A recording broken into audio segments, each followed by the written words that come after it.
'cause you're under pressure, under pressure. Pressure. You're cooked. Pressure. Like your shitty ass book. The pressure is real. The pressure is real. The pressure is real. Pressure. You're under the pressure. Drowning in the pressure. You're now under pressure. Pressure. Pressure's got you by the tongue, and it's over now. You're under pressure. The pressure, pressure. Full force, no lecture. 'Cause we're here for pressure.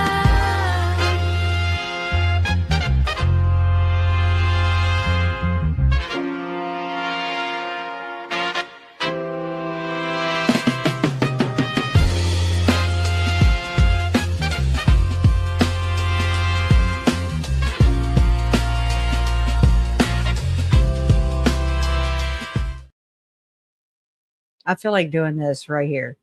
That's tomorrow, and that is it for us today. And we will leave you with a, I can't do it. Okay. We'll do it live. Okay. We'll do it live. Fuck it. Do it live. I'll write it, and we'll do it live. Right. Fucking thing sucks. In 5, 4, 3. That's tomorrow, and that is it for us today. I'm Bill O'Reilly. Thanks again for watching. We'll leave you with Sting and a cut off his new album. Take it away.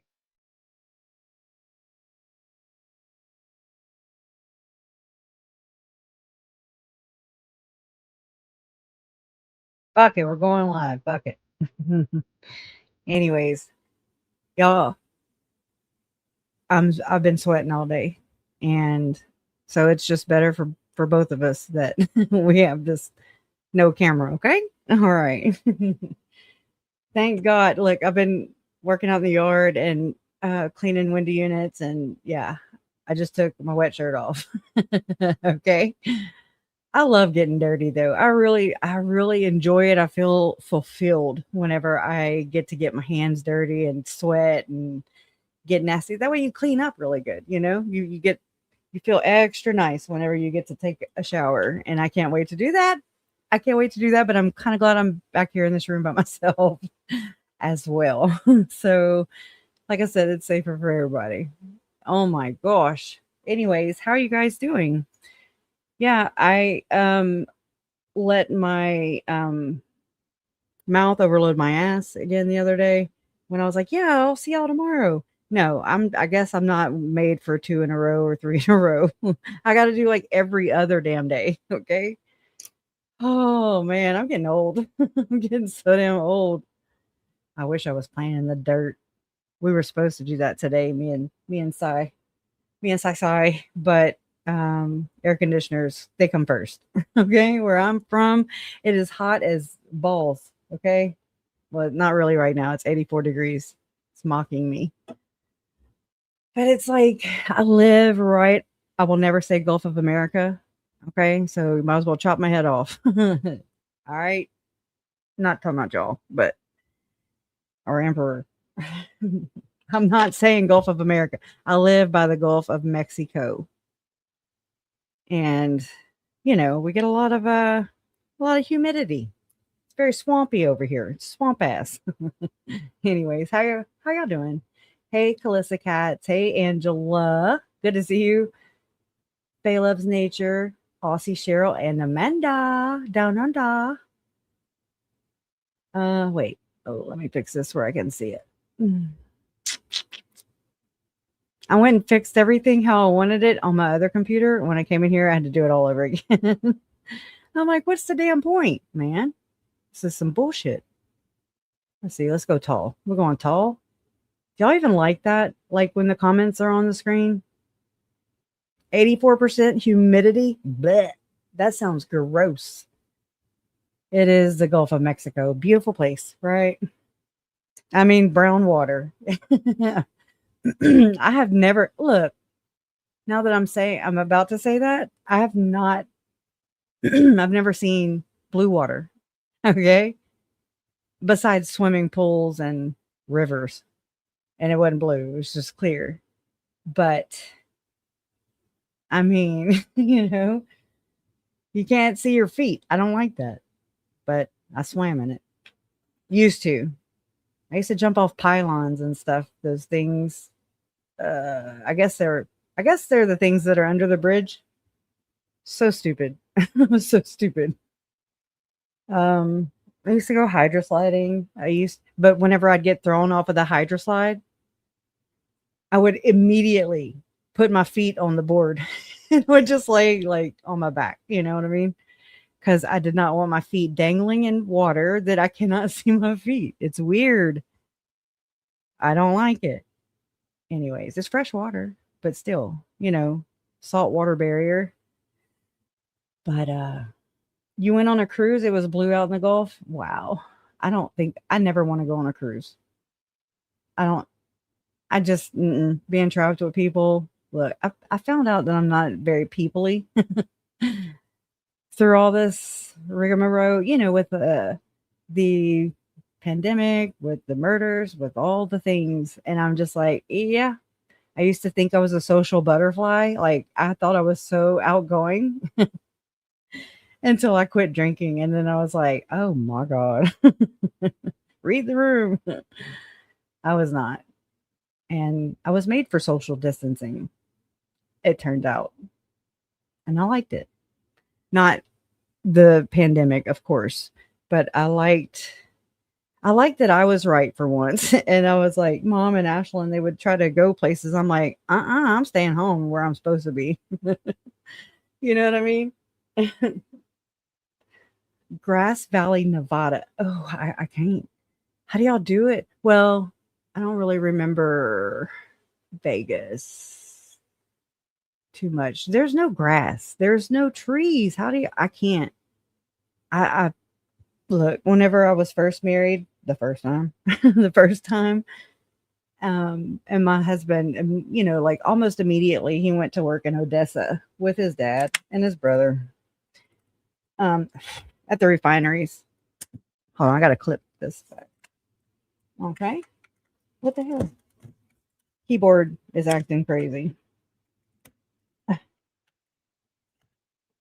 Anyways, just added on the fucking to-do list.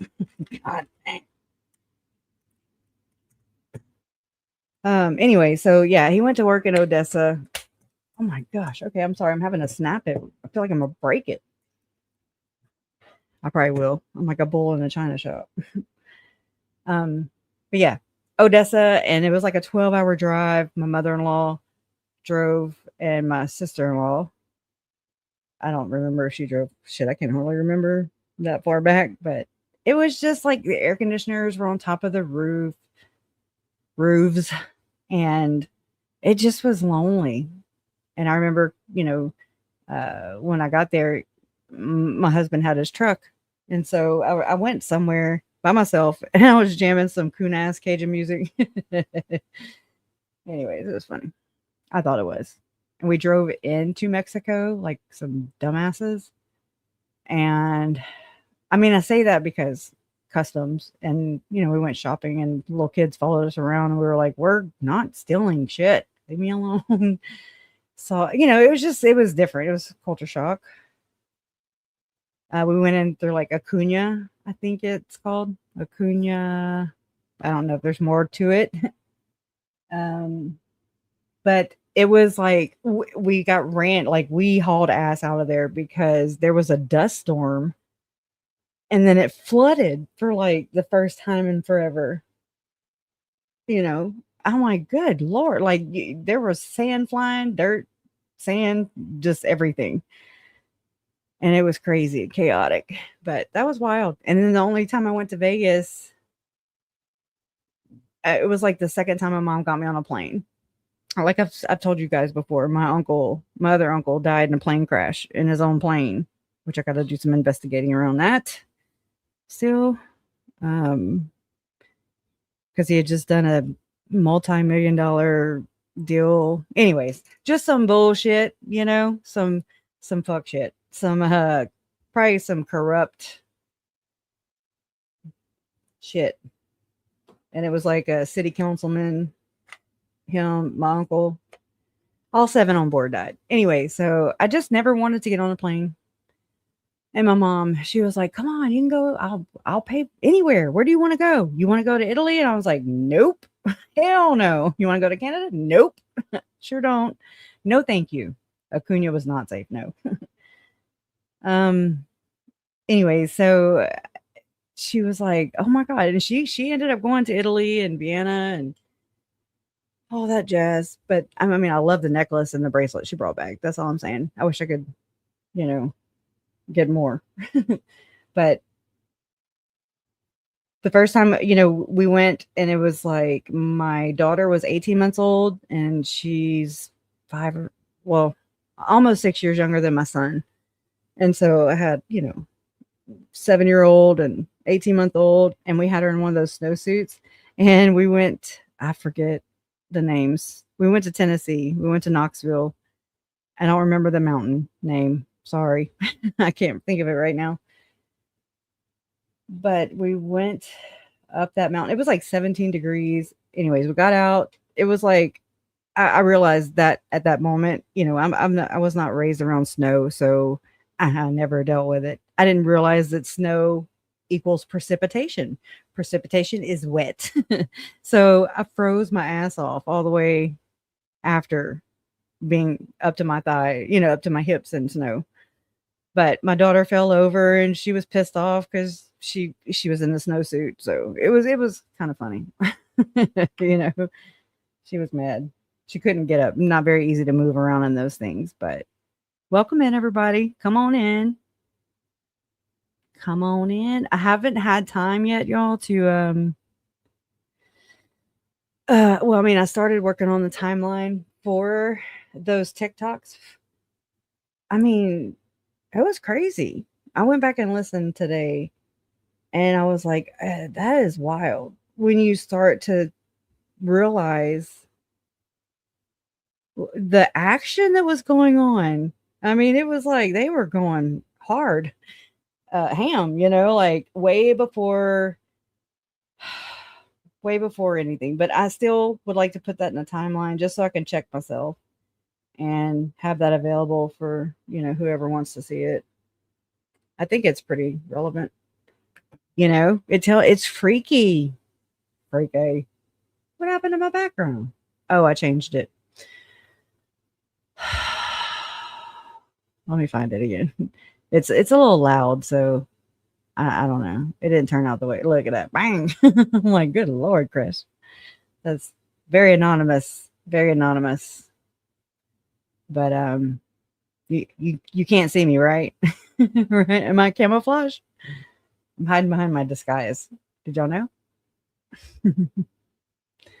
They are so Captain Obvious. So Captain Obvious. So, okay.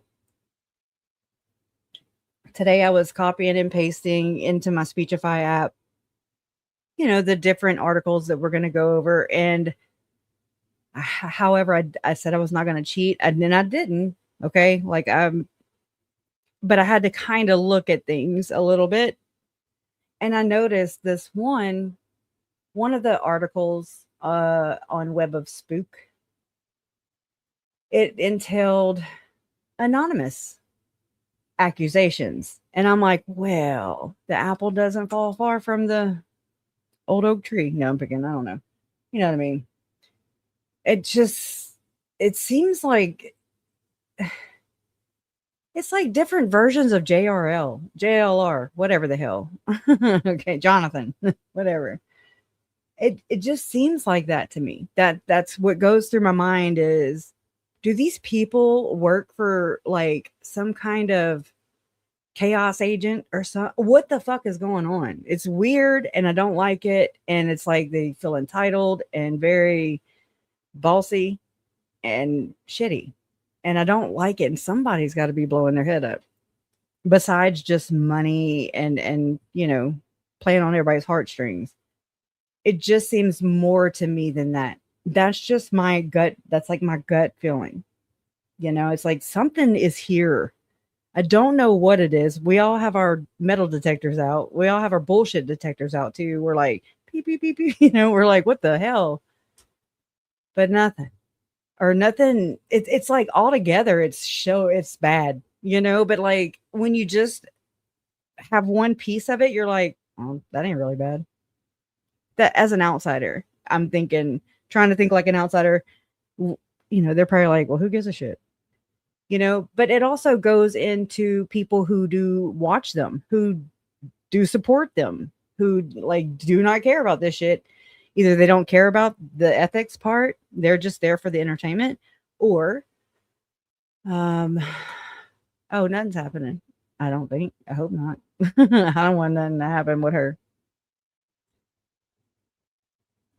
But I noticed Trisha really puff up once she got her. Yeah, she did. Not in her channel, but she definitely puffed up in her freaking ego. I mean, I don't know. She's always kind of been the same to me. But ever since Beth B died, since she got the wardrobe, since she got the white bookshelves, and she feels like, mate, I need some white bookshelves, y'all, so I can feel and act, I would never do that, but you know what I mean? So I can be holier than thou.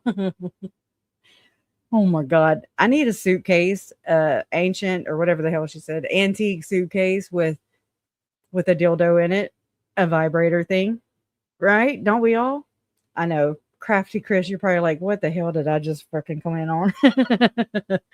But yeah, there's that. She has like a antique, looks like a suitcase or briefcase. And she said that that's what doctors used to do back in the 1800s for women who, was it deranged or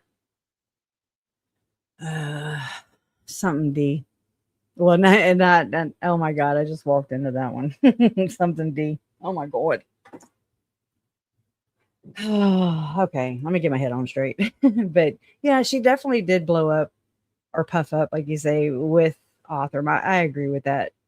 But it's simultaneously, and like one of the more curious things is her, Stacy, and Ping all before. Well, it was after. Wait, hold on. It was May of 2025. So before everything basically hit the fan with Hidden True Crime, which was, for me, it wasn't till October, but it was earlier than that for Christina, but yeah, for Hysteria. Thank you. You must have one. No, I'm kidding. I'm joking. Only Trisha, okay? With her Vagisil. Lord. You would, I was like, I'm not putting that on any wish list. Just, it ain't gonna happen. I get what you're saying. I don't know. I feel funny about that. Like I do, and I mean, it's cool, but then it just gives people ammo to drag me or something. I don't know. We'll see. Oh, guys, it is really cool though. Let's see what else he says. Lauren said in a lunch live that she's known Christina. Oh, Christine, yeah, she has. I mean, just think about how let's see. Lori and Chad happened at the end of 2019. It's been 7 years. I've known Lauren for almost that long. So I can see where she, I can kind of weigh that out in the timeline. Hey, Miss Mojo. Hey, A. Higgins. Salt and Pepper. Yeah, girl, come out the bushes. Yeah, Antique Organ. Always Street J6. I mean, it was weird. It was awkward. It was very awkward. I do have that clip. But yeah, so okay, so Lauren used to report in, I forget the name, Hillville, I don't know, over there in FLDS country, which is, I made a joke and said, ha ha ha, that's why she always has puffy sleeves. Okay. But because Sarah does too, her friend Sarah. Anyways, for what it's worth, I find it weird. I mean, puffy sleeves, okay, but it's like on every damn thing. Come on now. A little different. But then there's Mike King, who also has worked a lot with the FLDS. Not too long ago, I found an article on Google, like regular Google, just Google. It would like popped up for me, right? In my algorithm in the Google, not YouTube, Google. And it was Mike King, a story on Mike King going into the FLDS tunnels. Okay, first I got no. No, no, sir. No. What the are we doing with the tunnels? And why do you have the key? Tim Ballard goes in the tunnels. Did y'all know that there's a tunnel that runs up under Operation Underground Railroad and a church? I mean, whatever. You know, Epstein doesn't happen. Diddy doesn't happen. I'm tunnel. Like, I get it. You know, I'm not going to sit here and deny shit. I've never seen it, but I believe it. Plenty of people have. Allegedly. The photo of, I don't even know. I feel bad calling her gnomes or gnomes sitting in. Oh, yeah. I didn't see that photo. The photo of gnomes sitting in between Lauren and Grayson looked wrong. Did you see when she zoomed in like she does? Like victims are spectacles to Lauren. And it's like, watching the Nature Channel. Except victims are animals. They are the wildlife. Lauren's just, in there to zoom in. And just, it's gross. And I mean, I see it more and more and more. It's weird. I don't like it. But yeah, she has, look, Dr. Christine, and I'm very loosely saying that. She was in that secret meeting with Trisha, with Stacy, with their mods, the Zoom meeting, with one of my former mods, with Trace on the Case, who was there with Joe at the trial, the trial with Sam Bateman. I mean, hey, the opportunity sees the day. The day is there for everyone to seize. The sun comes up every day for every single person on this planet. It's not that. It's the fact that they act like they did nothing. And they're, I'm not just going to say supporting. They are all in on this shit. Like, I did something wrong. Christina did something wrong. And we all did something wrong for following the evidence. And I'm just like, what the fuck? What is this, man? It's really weird. And Aspen, yeah. Aspen he's interesting looking. Interesting little Q-tip. I don't know. I mean, what do you guys think? It's like a click. Click, clack. I'm going to light my cigarette. You about sick of it? Me too.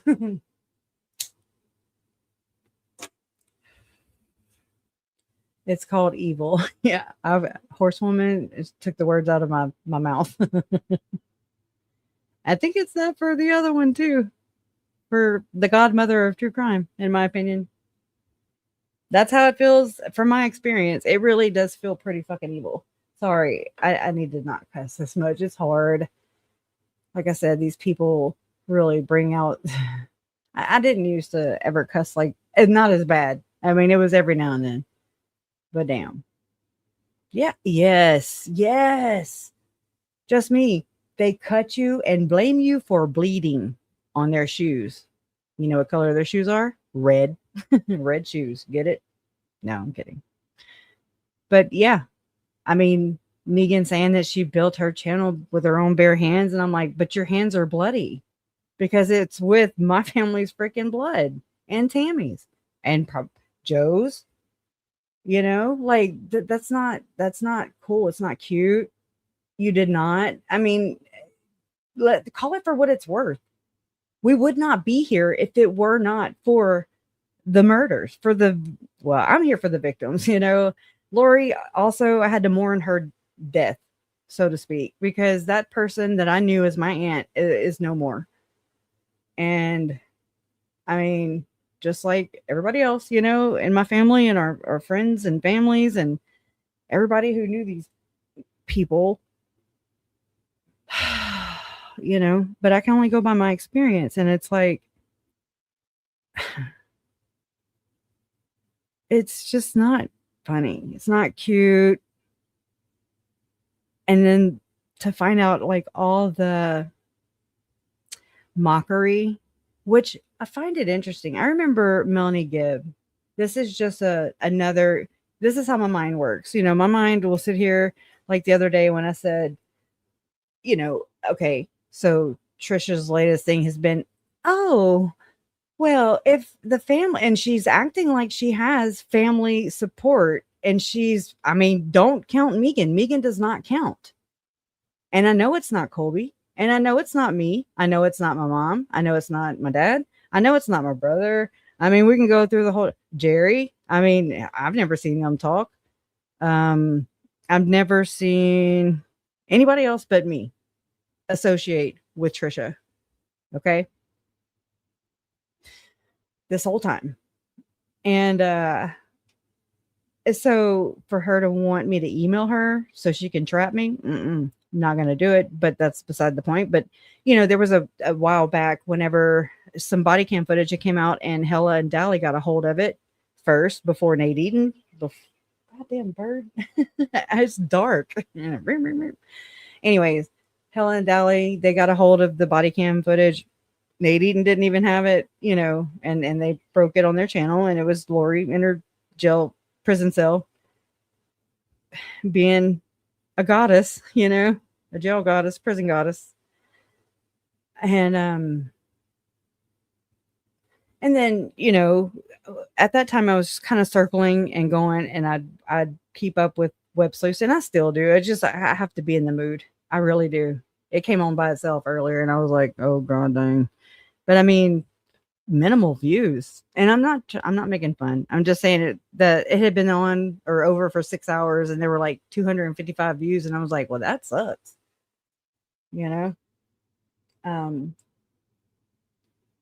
But I either hear you guys, some of you will let me know what's happened. If there's anything that I you hear it. It's kind of like a chatter, and I'll go check it out. But I have not been able to stomach her. First off, my blood pressure has been going freaking crazy lately. And I mean, like, I've had to kind of even push away and just kind of get right. I don't know if it's that. It's probably all kinds of things, but it's like, I'm not going to die because of Trisha. I'll be damned. Hold on, I'm smoking. Let me light this thing again. I hate, sometimes you get packs that like go out every 2 minutes. Anyway, so, but she has been saying, oh, and she's very vague about it. She's like, if somebody doesn't, and the family doesn't want me doing it, all they have to do is email me. Oh my God. She acts all freaking dumb. And I know better. No, I know better. Hey, Dreadful Penny. What's up, lady? How are you? How's Apple? Did you have a live today? I know you had. Look, I'm missing everybody. I do. It's like, we got to get the band back together, okay?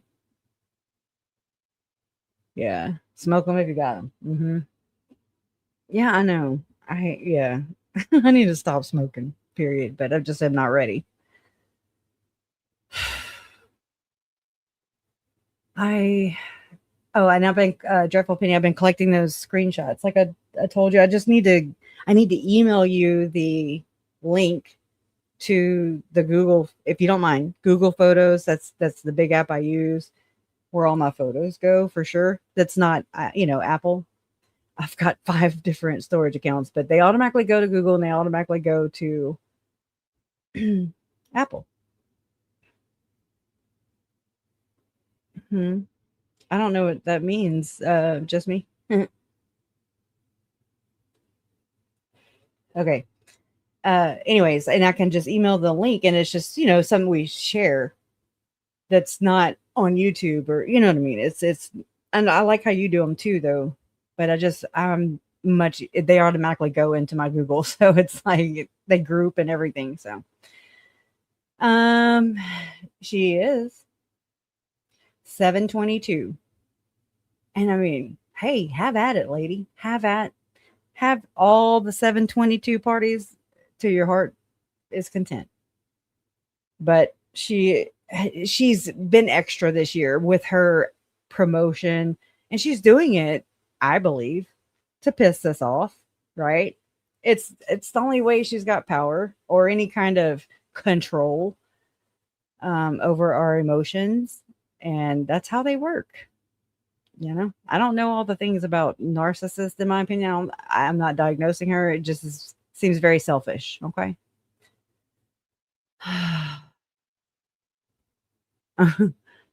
Oh, the stalker. That's where it is. Yeah. And let me go back to see what you said. Just me. I need to know who the stalkers were. You know who they were. In your heart of hearts, you know who they were. I believe. I know who they were. It's like I don't need to see the Epstein files. I'm good. I already know just by the way y'all are acting. It's like keep them, shove them up your butts. I'm good. All right, I was trying to put my cigarette out. Okay. Oh, so she did. So Penny had one today. Oh, you were late, or was it today? I'm gonna have to go check. I don't even click on notifications anymore because I don't get them. So I don't even entertain that shit. Yes, that's what she's trying to do. But I mean, whatever. I cannot control her. I cannot make her. I cannot force her. It's just I'm trying to come up with alternative routes to expose the fact that she is still promoting, no matter, like, even though I've been speaking out against this since October 26th. I said, my family is not your content. Yeah, that goes across the fucking board. You know what I mean? Like, that means you too, Patricia. But hey, that's the only way she feels relevant, in my opinion. That's the way that they feel relevant, is if they're inflicting what they call pain. And I mean, I'm like, dude, 3 members of my family were murdered. My family has been changed forever. Okay. I mean, all the way down to Jason, our kids, my parents, I have step nieces and nephews. We're all changed forever, and we'll never be the same. I don't even remember life before this, but I have made shorts. I have. Let me look at my phone. I've been busy all day, and I need to get better at this. Let's see. No, not yet. That's weird because usually Kelsey will text right back. But, I like the way they're doing it because I think this is just me. I don't know. Because this is how I do with Jason, since his strokes and everything, like, filter it through me. So hit me with all the stuff, like, I hated leaving that message, like, it's really gross. It's gross. And we shouldn't have to freaking do this. We shouldn't have to even be talking about this or coming up with a game plan. She's terrorizing me. I think terror. Y'all, I came up with a term, trial and terror, right? Because that's about what they do. Trial and terror.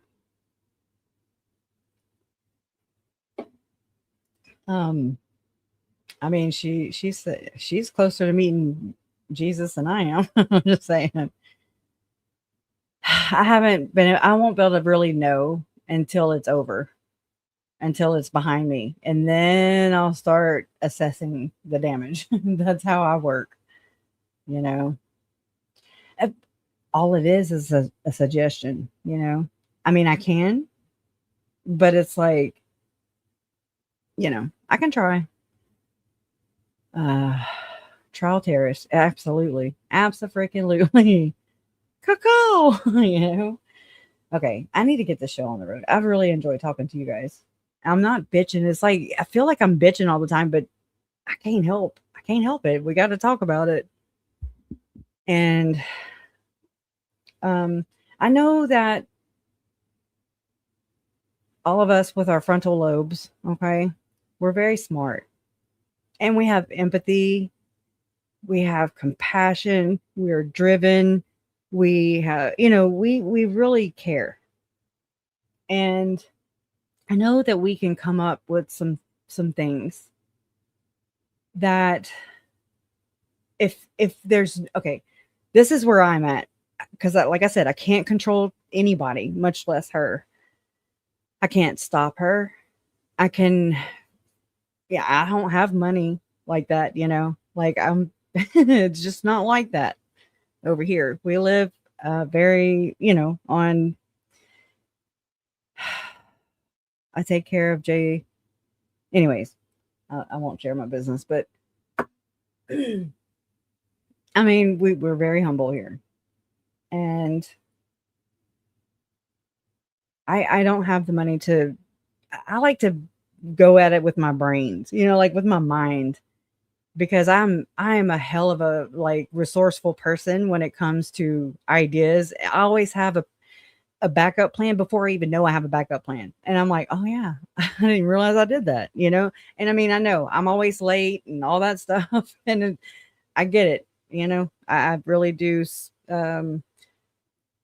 not do well in some areas, but there's some areas where, I mean, I can pull a rabbit out of a hat in no time flat. And you're like, where'd you get that rabbit?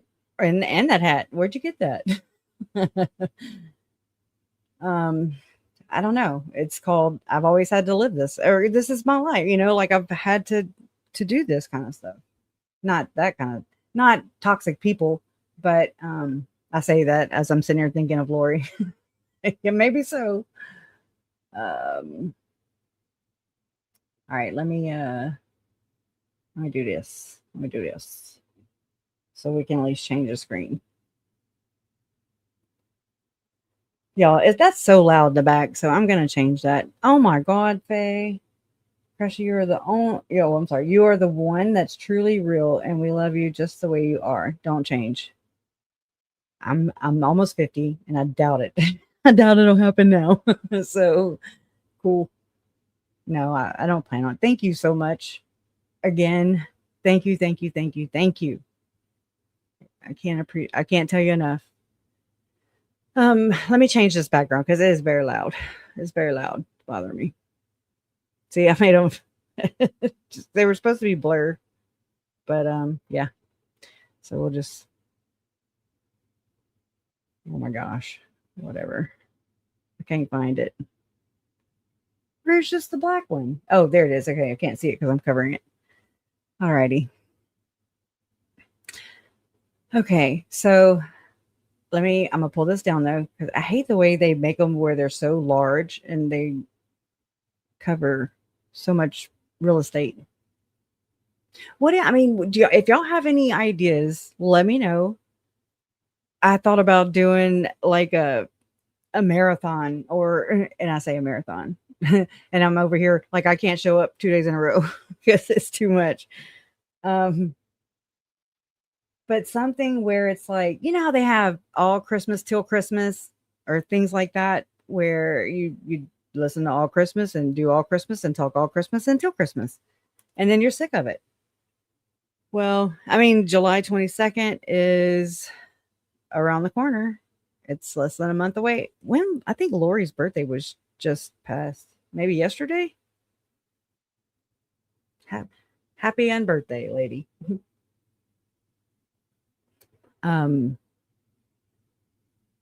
Let's see here. All right, Krish. All right, there. Okay.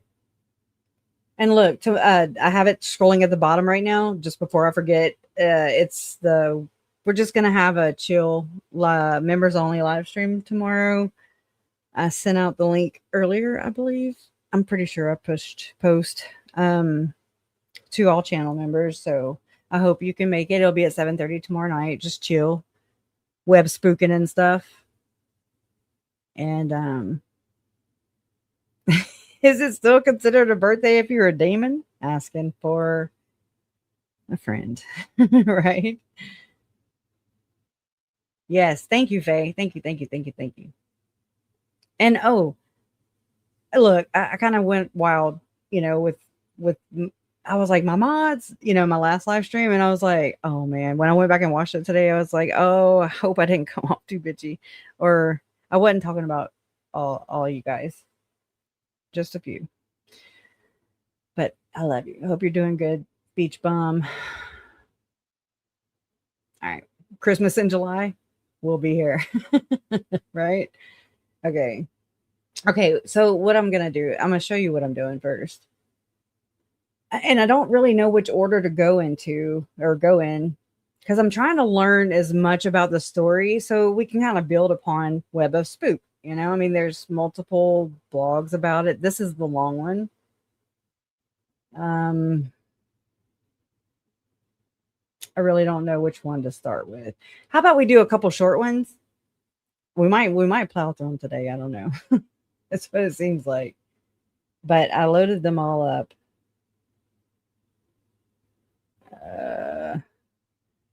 I'll just do them in the order in which I uploaded. How about that?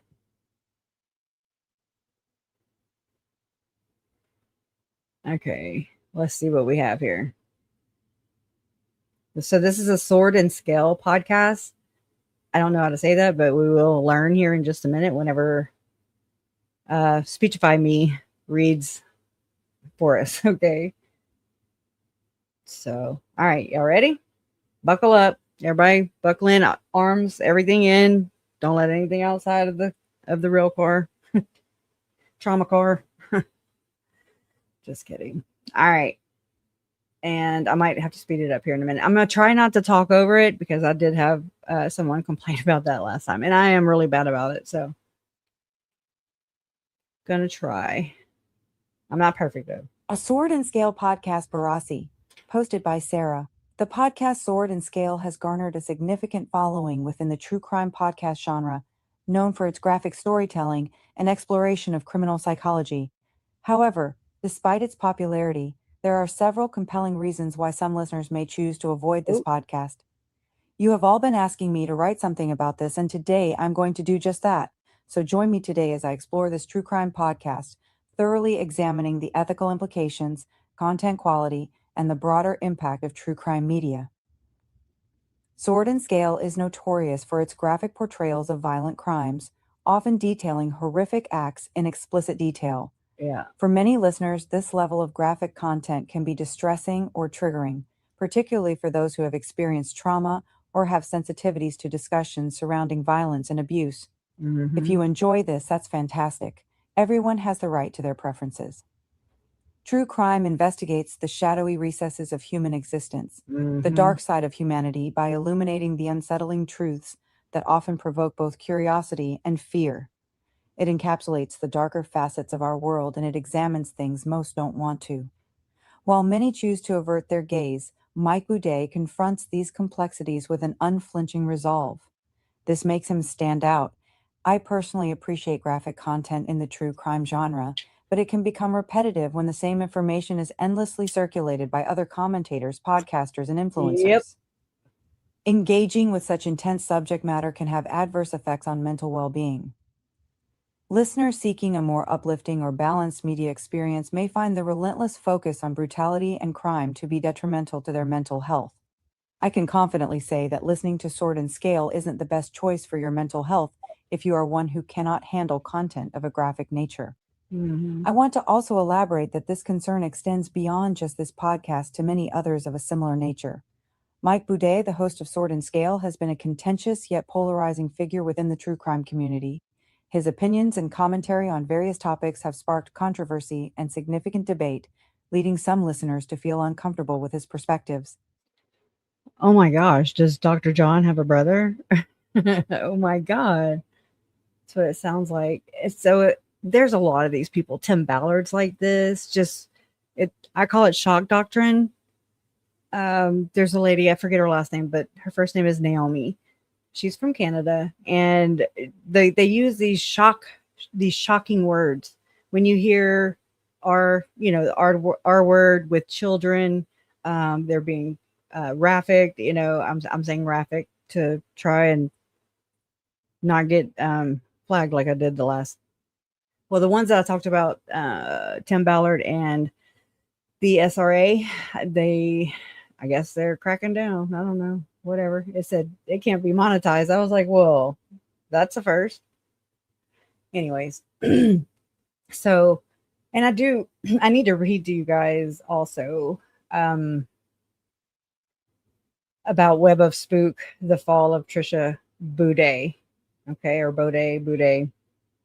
Look, over here in Kunas country, we say, like, back in the day, and they still say it, oh, Crushy, you boudin again? That, for real. That means, you're dragging your lip.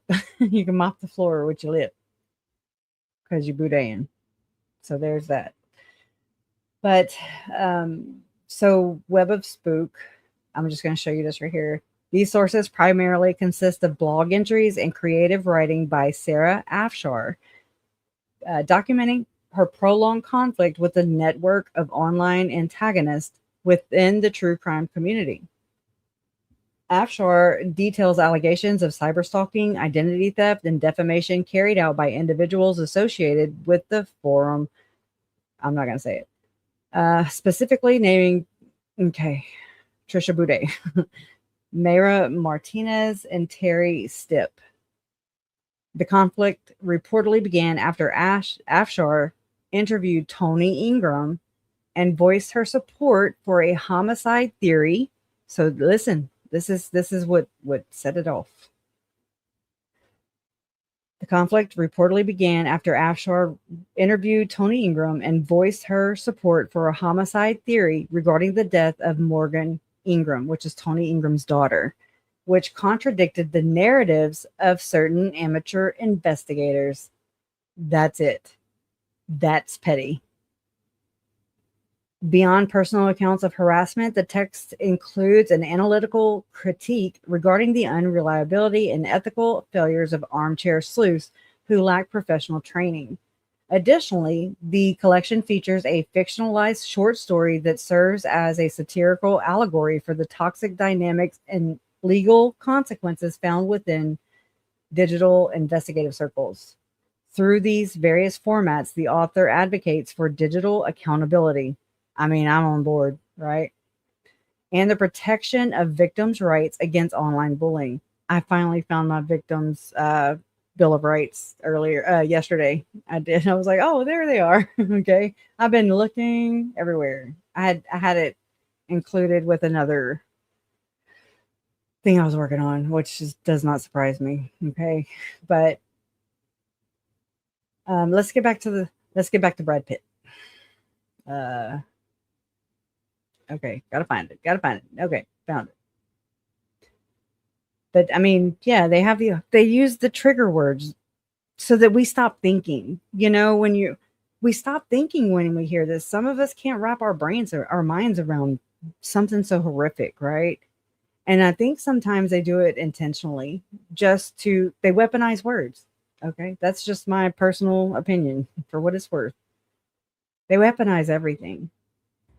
This contentious nature may deter individuals who prefer a more balanced and sensitive approach to true crime storytelling.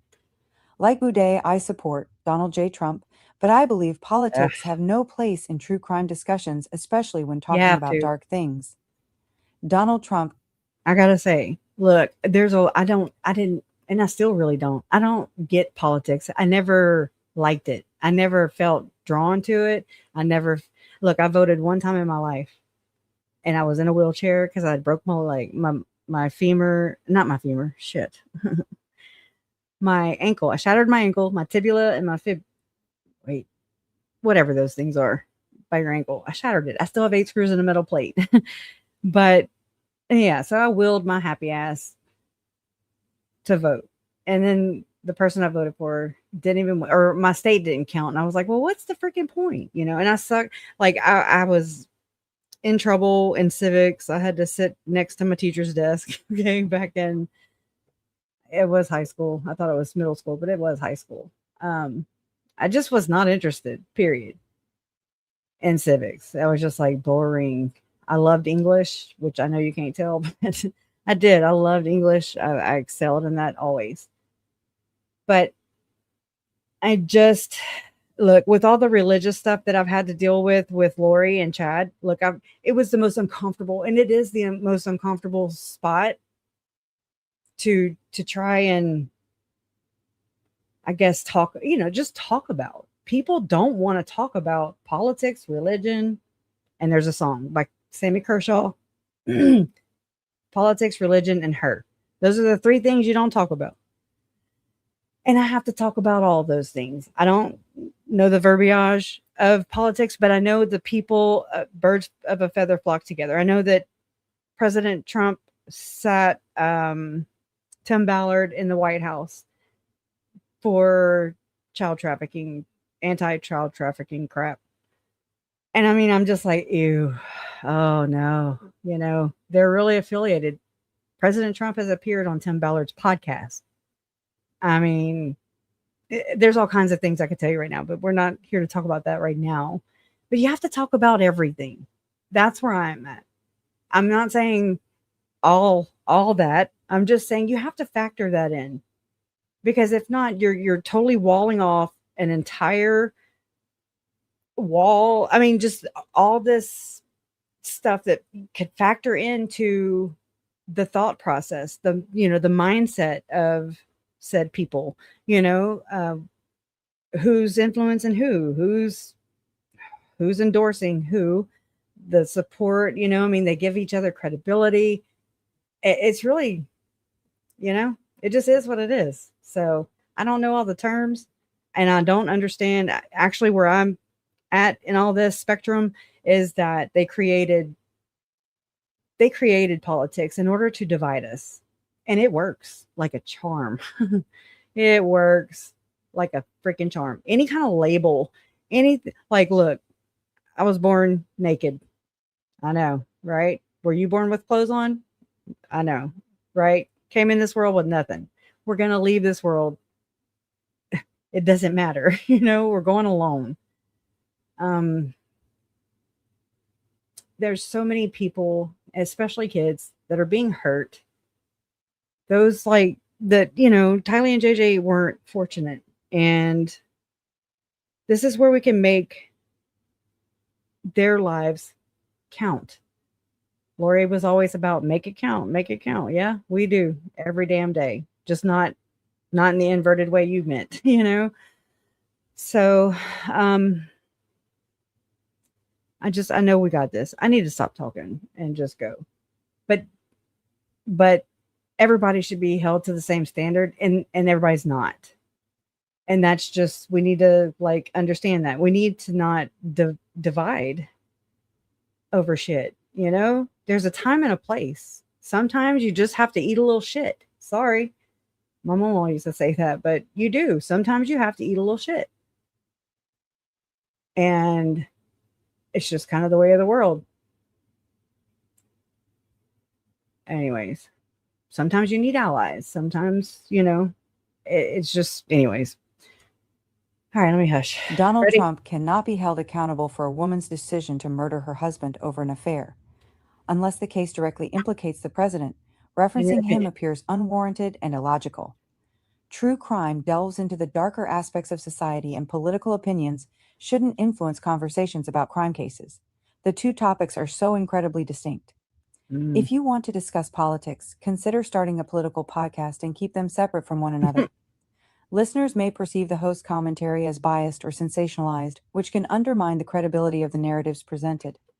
Now I do right here, it's like, okay, but I do realize that there, like I said, there's a time and a place, and not everybody, it's not a comfortable place, because it does divide people, because people will lose their shit. Okay. Over religion. If you look, how many times I've been accused of trying to take down the church, and I'm like, oh my God, no, I might not be a people person, but I love my fellow human. Okay. I don't want to see anybody suffer. I don't want to see anybody hurt or be used or exploited. And that's the way I see it as an outsider of the LDS church. Okay. And I know that if this were Catholic church that, Lori and Chad belong to, I would be, Father, Son, Holy Spirit. You know what I mean? Like, I would be over there in their ass. But they're all friends anyways. Okay. So the Pope is friends with with, I mean, I have pictures and pictures and pictures of the apostles from the Church of Jesus Christ of Latter-day Saints going and visiting in Rome, but they used to call it the Whore of Babylon. It doesn't matter. They're all going, in my opinion, to the one world, one religion, one world order. Okay? Or in Joseph Smith's terms, united order. Same difference. But so it doesn't matter. It doesn't, all this is nothing. There wouldn't be that global conspiracy or whatever, or agenda if it did, you know. They wouldn't be trying to make Mormonism more Christian, putting up crosses when they're totally have been against them all these years. I knew that back whenever they started changing and putting crosses, and I was like, uh-oh. That's what that is. And there's so many other things too that I've researched and studied. Jerry Falwell having to do with, anyways, it's crazy. That's for conspiracy day or something. I don't know.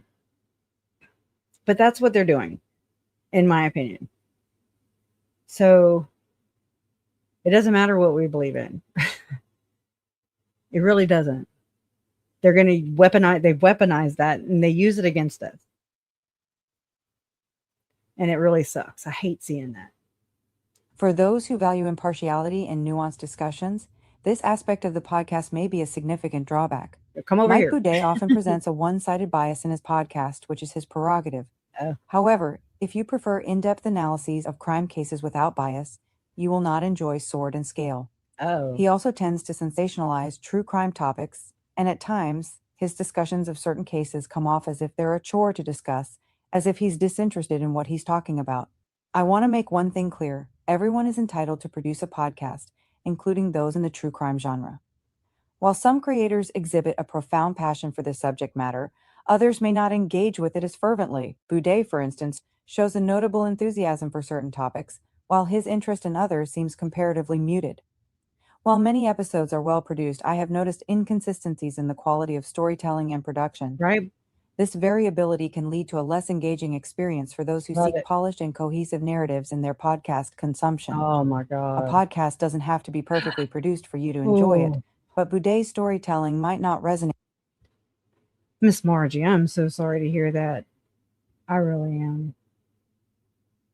I'm done not talking about politics, right? Trump and Elon cut funding for the clinical trial for my husband's cancer. He needed it. Now he's gone. Right is right, wrong is wrong. I'm so sorry. And thank you so much for being such a fierce advocate. You have been. Your email, you know, I mean, you've been very, very, what do you call it? Activist. You know, you don't just talk about it, you are about it. And I really appreciate that. And I really look up to you for that. And thank you for being here. And yes, talk about it. It's okay. We're not going to die. You know, if we don't, oh my God, you know, people get so butthurt, myself included, on some things, but hey, we got to work on this, you know. Thank you for being here. We appreciate you being here, Miss Margie. With you, and you may find the production quality lacking. In my opinion, his production quality is quite commendable. So I remember Trisha, like back in the day, I don't know. I mean, I think Olap would know for sure, but I want to say that Trisha did some podcast with the Sword and Scale. I don't know if I don't think she owned it, but I mean, that's why we're reading these things. That way we can learn, because I have no idea. I don't know all this part of it. And I've been a little intimidated by it because I don't know it. You know what I mean? It's like, oh, I try to stay where I know. But you got to be uncomfortable sometimes. Wait, you have to get comfortable talking about uncomfortable things if you want change. There you Particularly for an independent podcaster. If I'm being honest, he performs well in this regard. Inconsistent quality can detract from the overall enjoyment of the podcast, making it difficult for listeners to remain engaged. You got Although us, babe. Boudet's production is generally good, it does exhibit some inconsistency in timing. I won't criticize him for this, as many podcasts face similar challenges. Not everyone can consistently release multiple episodes within a week or adhere to a specific schedule. For those who prioritize high production values, This inconsistency may lead them to seek alternative true crime content. Podcasts like Rotten Mango are known for their consistency. If you're looking Mhm. for a reliable podcast, consider trying Rotten Mango. You want to hear my take? There's also people who are sponsored and bought, if you will. That's just my opinion. That's my opinion. Or Unsolved Mysteries. Critics argue that I Sword and miss Scale Unsolved Mysteries. sometimes leans into sensationalism, prioritizing shock value over thoughtful analysis. Quite a few podcasters, particularly in the true crime genre, often sensationalize certain crimes. Do we know anybody that sensationalizes crimes often? This tendency may stem from a passion for the case's Or, popularity in general, or the pursuit of profit. there you go. However, Boudet appears to engage in this practice more than most in the true crime podcasting I'm asking, are they related? Are they related? Is Boudet related to Trisha and Lauren and John some way, somehow? community. This approach may alienate listeners who prefer a more nuanced exploration of true crime subject matter, including the psychological and societal implications of criminal behavior. Oh shit. I think sensationalism is the primary mode of expression for Boudet, based on listening to quite a few episodes. Mike Boudet is often viewed as a grifter in the true crime community, Oh shit. charging above average prices for content that's readily available online. He has Mhm. monetized his voice. Lauren built her entire what do you call it, Patreon off of it. Started with my family's FOIA docs, and there's all kinds of other. I went to go get some docs the other day, or I followed a link and it brought me there, and it was locked. I was like, wow, because you can offer stuff on Patreon for free. You can. I mean, look, I watched Dream Feed Media start a whole Patreon for free. It's free. And that's why I never really clung to it. You know, I'm just like, eh. And let me tell you something else. Whenever they say that they can't talk about it on YouTube, that's a bald-faced lie. You know why? Because they still go through YouTube, okay, to record most of them, to record their videos. They're still on YouTube. They're just unlisted, like, you know how Trisha just did with hers. Yeah, all the docs. I'm pretty sure. Look, I haven't looked for mine. I'll have to go look. Yeah, so don't quote me on that. But I know it was like, I don't remember the case. But I mean, I'm talking about court docs. Like Yeah. So yeah, I will check that out though. I'll see Cheryl. That way I can stand firm on my answer. Yeah, I do too. Right. Right. Good people are good people, or just reasonable people. We all have different walks of life. Every one of us. I love it. I can't stand. I wouldn't be able to stand being in an echo chamber. Like, please don't. Please don't. That to me is like torture. That's like so mundane and just monotonous and just meh, boring. You're not learning. You're not growing. I don't like that. I like learning. I'm like, oh yeah. Hey, lady. I'm really shocked. 300,000 people chose to believe Lauren and John are good people. It's unbelievable. Abso-freaking-lutely. Sing it. Sing it, sister. I had a question. I thought I had a question for you, but maybe I didn't. I'll think of it. Glad you're here. And two birds on a wire. What's up? Okay. But yeah, so what they do is they still record and do their Patreon episodes either on Zoom, or Lauren does them, at least the ones that because you'll have them on Patreon, then you can eventually put them to members only. You can kind of widen your circle, and we know she loves to make the most of her content. Okay. I mean, and it's smart too. I'm not even trying to put her down for that. I'm just saying that, yeah, no, I'm same with you. Whenever you go live, I'm like, God damn, I'm always an hour. You're always an hour into it. You and Andy. And I'm like, damn, I'm trying. I'm trying. Love your songs, by the way, especially the Alec Murdaugh one. That's wild. But I was surprised that you liked it too. I was like, I could picture you just, jamming to it. And it's like it makes you visualize you shared your theory about what happened possibly with Murdahl, Paul and Maggie. And I mean, yep. I'm right there with you. But I mean, you played that song and then you shared that. And I was like, she sees it. You're visualizing it. That's when you know, I think. Oh, girl, get your butt. Don't be kicking you out the damn studio. All right. But yeah, so that's what it is. It's, to me, it's just another way to. They also believe that Lauren and John also believed that they felt more protected behind Patreon paywall. No, nothing protects you. What do you need to be protected? What? Why are you on the internet? Like it's just is weird. I don't like it. It's bullshit. Is what it is. It's like, oh, come meet me over here, and that way everybody will sign up to Patreon, and then thinking they're getting exclusive, but they're sitting there laughing. Remember when they were laughing at, oh, hi, stalkers. I mean, it's not funny. You know what that just reminded me of, y'all? When I said, hey, stalkers, Lori Vallow. Hi, neighbors. Oh my God, that was weird. I just had an oh shit moment. Mike Boudet is often viewed as a grifter in the true crime community, charging above average prices for content that's readily available online. He has monetized his voice, leading to significant wealth, but he hasn't been transparent about some of his methods, aside from making average content costly.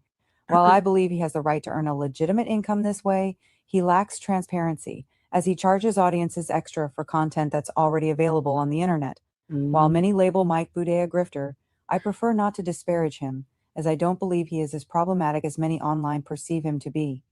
If I'm being honest, he is simply seeking to monetize his platform, and he is entitled to do so. The sensationalist approach can contribute to a culture that glorifies violence and criminality, raising ethical concerns about the impact of such narratives on public perception and understanding of crime. Listeners who are mindful of the societal implications of media consumption may find this aspect troubling. Boudet has cultivated his following through this approach, embodying the essence of a sensationalist. His sensationalism transcends mere entertainment and shock value more so than fact. Some may argue that this approach stands out. The true crime genre often grapples with ethical questions about the portrayal of victims and the potential glorification of criminals. Some listeners may feel uncomfortable with how Sword and Scale handles these issues, preferring content that approaches true crime with more sensitivity, empathy, and respect for those affected by crime. In some episodes, Mike Boudet has lauded the perpetrator as a kind of messiah or savior while unjustly belittling the victim. Although he attempts to provide justification for this perspective, his reasoning often lacks lucidity. The way victims are represented can influence public perception and understanding of crime, potentially leading to victim blaming or desensitization to violence. This concern may prompt. Holy shit! The way victims are represented can influence public perception and understanding of crime, potentially leading to victim blaming or desensitization to violence. Oh, that's what it was. Allegedly innocent. I heard you talk about I think, I don't know what you called it, but victim centered, and you were like, I think you brought me up. I just don't remember how you brought me up. I'm not good with that. Like, to recraft a whole freaking conversation. Okay. Not good at quoting. But I remember, and you said that can lead to victim blaming. And I was like, oh, okay. Well, I definitely don't want to do that. And I'm like, well, maybe, but I was thinking like more, I think about what I mean by that is I think about Lori, I'm sorry. Blah, blah, blah. I think about Charles, Tylee, JJ, Tammy Joe, people that, I mean, like my mama, like people that are no longer here. Like, I've always kind of been like that. Like, I try to still, I guess, go about things as if they can see what I'm doing. And I not to be creepy or, like somebody's always watching, nothing like that. Not real. Just with them in my mind. Like, would my grandma be proud of me? would Tylee and JJ and Charles be okay with my decisions at the time? You know, like whatever it is. And I just like whenever who's that Criminal Network, Alex, and all those guys, you know, hanging out at Nancy's house. And I'm like, just imagine if, or just picture it as if she's there and she can see you guys out the damn window. Would y'all act like that? That's what I'm basically saying, you know, like, I don't know. I don't know if I'm portraying that right or what, but I definitely, please school me, or, you know, and I'm not saying the right words, but please teach me on, you know, if I am leaning that way. I'd have to go back and revisit it just to even remember how to phrase it, y'all. I got the mush brain. I got the mush. But anyways, I always appreciate your take on things big time. So I'm one of your biggest fans. I really, really appreciate your presence here. I don't want you to go away. Okay. I know, don't let John and them ruin it. We need you. We need people like you. We need people like Andy and Dreadful Penny and Jay and Jolene, ATS News, and Amy Boston. You know, I mean, y'all are Olap. I'm gonna miss, because I really suck at remembering people's names, y'all. Salty, we need you guys. Bad. For real. I mean, without you, oh my God, the vultures, right? And nobody gets it. Not everybody gets it. I'll say not everybody gets it. And drop anybody in the chat, you know, a creator that you have found that's integrity, victim minded, you know, that doesn't do what John and them do, what Lauren and John and Trisha and Megan and Joe and all the people. They're gross. Listeners to seek out podcasts that prioritize ethical storytelling. I've seen numerous instances of how wrong Mike Boudet is, extending beyond his views on the Morgan Ingram case and Adnan Syed, an innocent man wrongfully convicted for the murder of his ex-girlfriend. He often falls into a repetitive ad hominem loop, recycling the same arguments to justify his stance on crime cases while labeling those who disagree with him as unhinged or unstable. Sword and Scale primarily presents narratives from a specific viewpoint, which may lead to a lack of diversity in perspectives. Listeners seeking a broader understanding of crime, including insights from various cultural, social, or psychological angles, may find the podcast lacking in this regard. He frequently presents his opinions as facts, regardless of their accuracy. While Mike Boudet is entitled to his views, so are others. If his opinions are clearly incorrect, the audience has the right to express that and explain why. That's gross. I believe dialogue is valuable, but when it becomes redundant and filled with fluff, it loses its purpose. Exactly. The absence of diverse voices and true. Now Lauren does this. Shit, Samuel Bateman, he's Lori 2.0. Oh, he's Warren Jeffs 2.0. I'm like, how many 2.0s we got? It's the same thing. She's like, what am I talking about? Let me tell you what I'm talking about. She has her style. I do the same thing. I mean, no. Anyways, we have our vocabulary. We have our go-to phrases, and she does too. Lauren.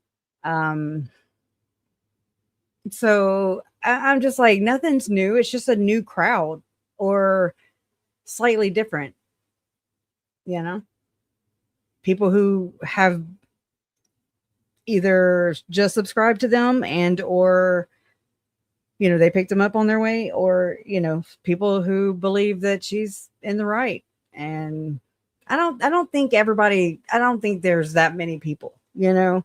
They don't get many views. I don't think so. I've not done the analytics, but they don't. Oh my golly, a video a while back, you know, before all this shit happened, 15-minute video, she'd have had like 60, 70,000, you know, during a trial.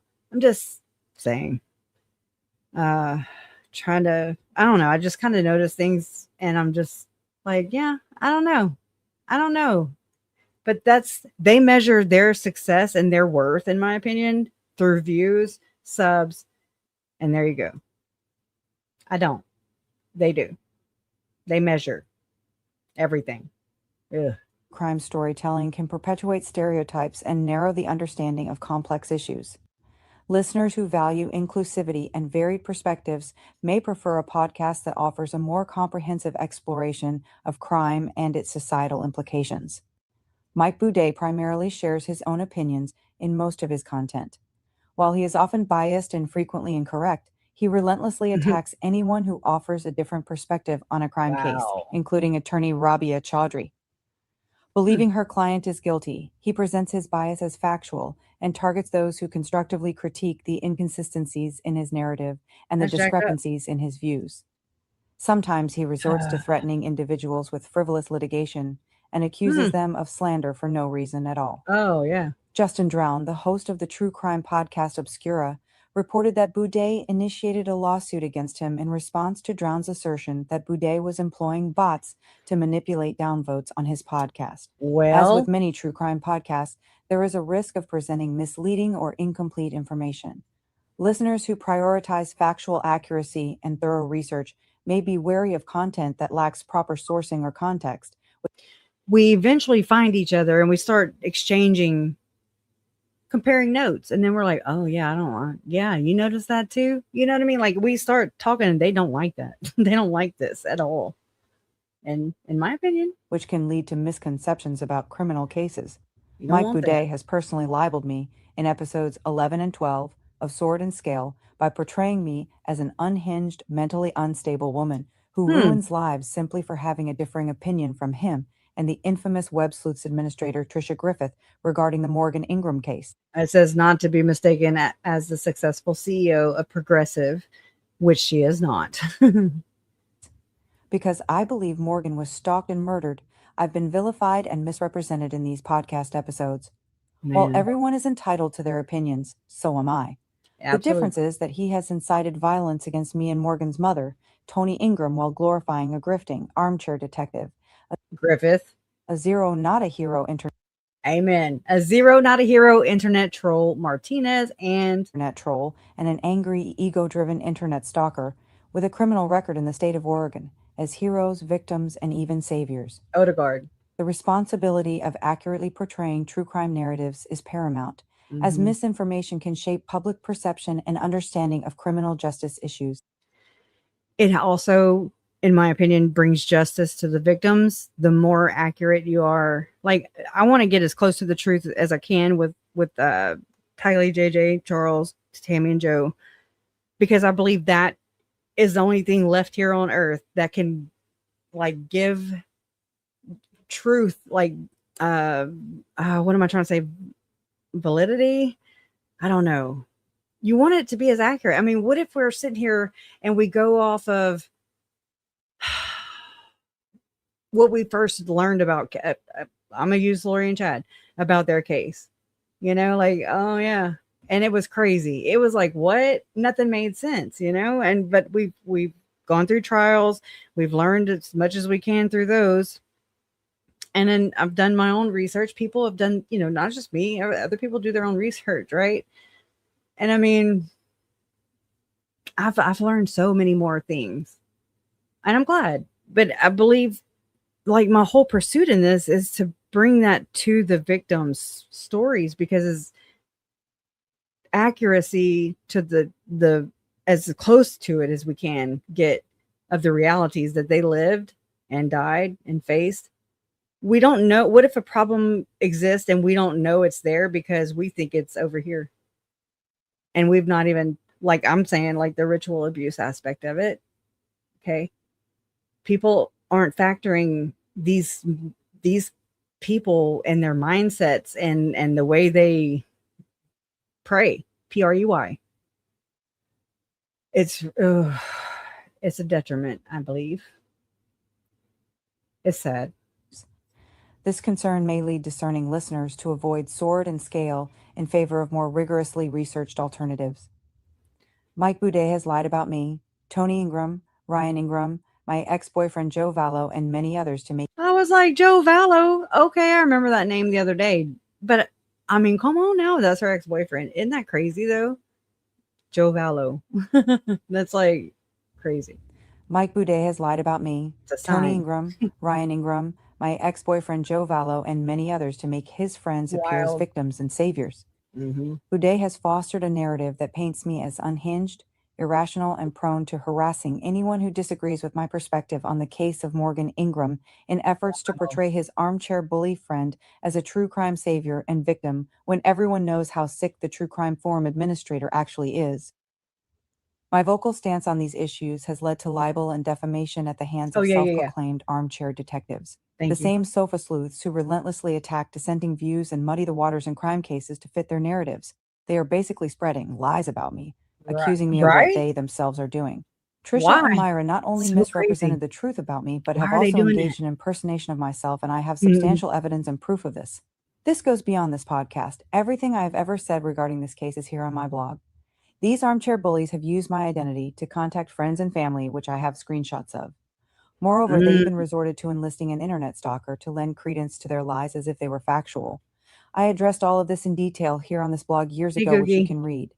They are adept at disseminating falsehoods, and I assert my right to counter their fabrications and defend myself from their lies, which I have here on this blog. The Sword and Scale host supports them and gave them a platform to spread their propaganda. If he's allowing others to spread lies about me, he's likely doing it to others as well.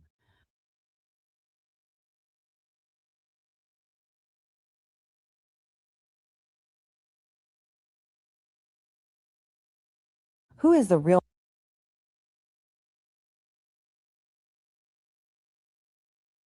monster here? It's clearly the explosive host and his associates he supports. However, if you I find was this type muted. of content entertaining due to a deep dissatisfaction with your life, it might be wise to reconnect with reality and wake up rather than spending your time fixating on a disillusioned podcaster who projects his own self-loathing into a vast majority of his work. The community surrounding Sword and Scale can be divisive, with some listeners expressing strong opinions that may lead to contentious discussions. For individuals seeking a more inclusive and supportive environment, this dynamic may be off-putting. Boudet tends to prioritize his opinions over factual analysis. When someone publicly supports Rabia Chaudhry or any individual he seeks to vilify, he encourages his audience to launch attacks against them, often resorting to trivial ad hominem attacks, and at times, doxing. I find this behavior unacceptable. While he is entitled to his perspective and methods as an American citizen, his remarks can often be quite off-putting and polarizing. He is also noted for his propensity to shift topics, indicating that a significant portion of his podcast may be pre-scripted, or he may simply enjoy deliberately shocking people for the sake of garnering attention. I don't have evidence of Yep. this. This is just my assumption. I The believe. nature of community interactions can significantly influence the overall experience of engaging with a podcast. A toxic or polarized community may detract from the enjoyment of the content, prompting listeners to seek out more positive and constructive spaces.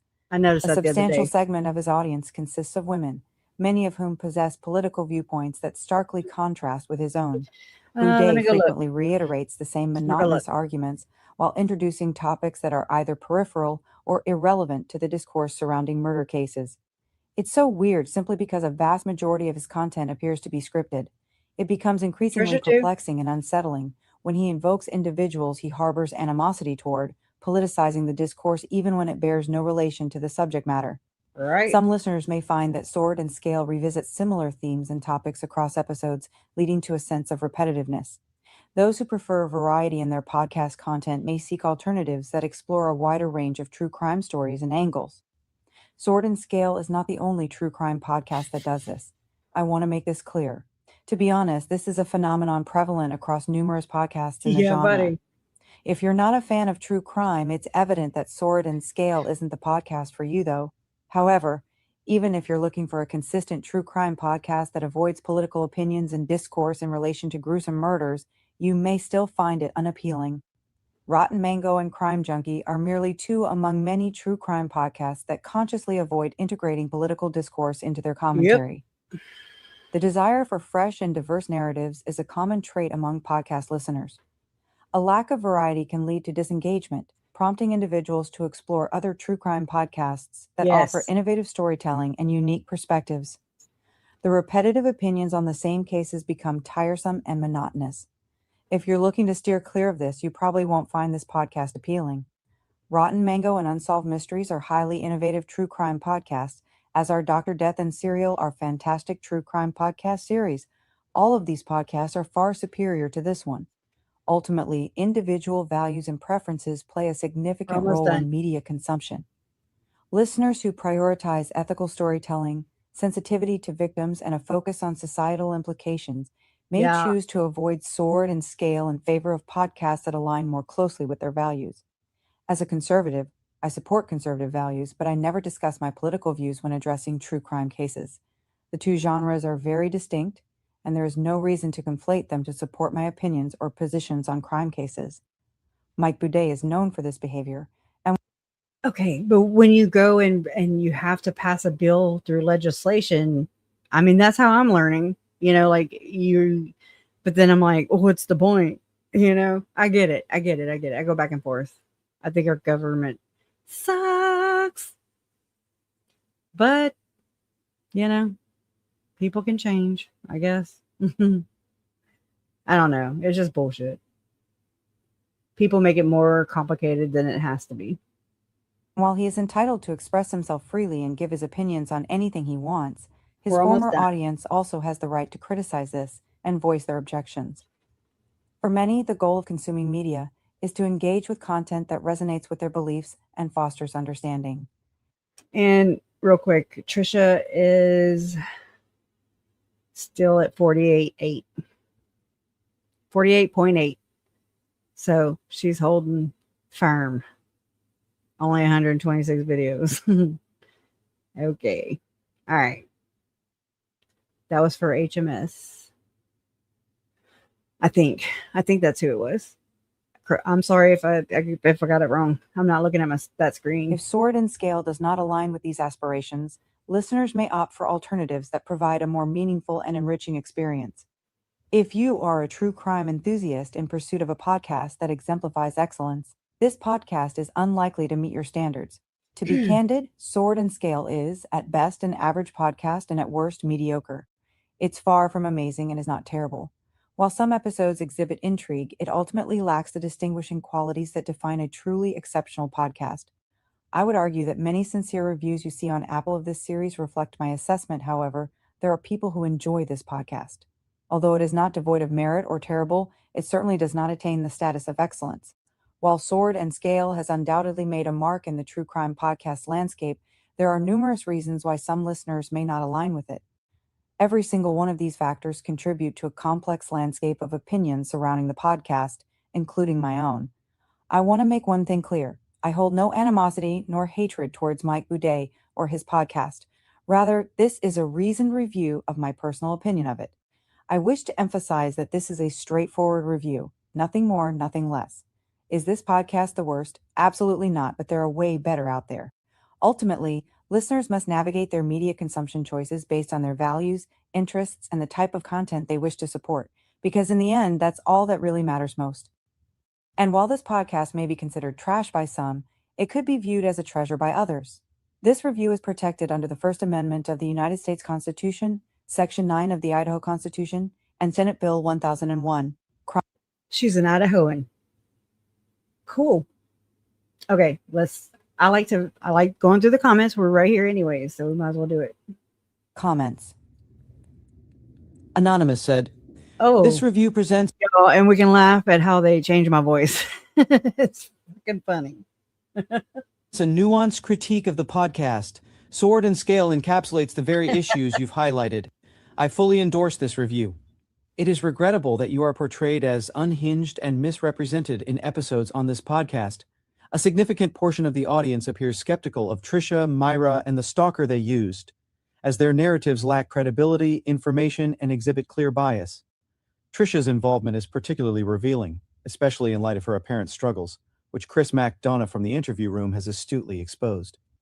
Furthermore, Trisha and Myra's attempts to utilize the Odegaard stalker to substantiate their jealousy and misguided interpretations of the case ultimately backfired, What the casting hell? them as ineffectual armchair detectives Sounds who hates screwed. anyone who challenges their narratives Yeah. and defends the victim. Trisha's Okay, let me stop it. Maybe it'll catch its helium or something. What the frick is going on? actions raise serious ethical concerns, and if I'm honest, I think she's a sociopath. I commend you for not only I- defending yourself, but also for incorporating this critical context into your review to inform and educate others. August 18th, 2025, oh my God. at 4:42 p.m. Anonymous said, I fully concur with this review. It is remarkably precise and insightful. This stands out as the most comprehensive assessment of sword and scale I have encountered online, showcasing exceptional accuracy. I have yet to read one half as good. Sarah, you took the words out of my mouth. August 27th, 2025, at 4:42 a.m. Anonymous said, Did Boudet ever stop attacking Rabia Chowdhury? Adnan Syed is a free man. I haven't heard too much about the case since he was released from prison. September 4th, 2025, at 1:24 a.m. Anonymous said, That photo looks just like Mike Boudet. Oh my God. September 16th, 2025, at 5:25 p.m. You said, Michael Odegaard is the stalker, and this video Look at these alone is dates. proof. Seeing as unhinged, Martinez laughed at Charlie Kirk getting shot in the neck. Oh, I'm sure Lord. he would laugh at the idea of stalker Odegaard doing the same to Sarah. Hey, John. May Myra and Trisha's health decline for all of the horrible things these nasty hags have done to Sarah Afshar and many others. Karma. October 25th, 2025 at 9:44 a.m. Anonymous said, Wow, that is crazy. Yeah, there is no coming back from that. Odegaard was severely obsessed with Sarah. It's good Joe put that online. Those rantings are of someone with paranoid schizophrenia. October 25th, 2025 at 9:46 a.m. Anonymous said, It's good Joe put that out there for he and Sarah's safety. That blog is awful. Odegaard should be in jail for that. I can't imagine the other horrible hate blogs he made. That's pure insanity right there. There is no coming back from that one. The only people who support Odegaard are those who laughed at Charlie Kirk getting shot. October 25th, 2025 at 10:03 a.m. Anonymous said, The part of blog where he wrote he didn't want to do this reminds me of Ricardo Lopez. He said the same thing in his videos. This guy is dangerous. Is this blog still up? That's downright disturbing. October 25th, 2025 at 10:20 a.m. Anonymous said, Not sure if you are aware or not, but Odegaard changed his name. Now, I'm unsure if he did this to hide his criminal record or the fact he took thousands of dollars in COVID relief money. It's proof how crazy this country is. October 25th, 2025 at 10:45 a.m. Anonymous said, Exactly. October 25th, 2025 at 10:45 a.m. Anonymous said, Definitely not shocked seeing this stalker. Donna is having problems with their internet. They're working on it. So just answering your question for her in case she has trouble doing that. So she's kind of in and out. Guy is from Portland.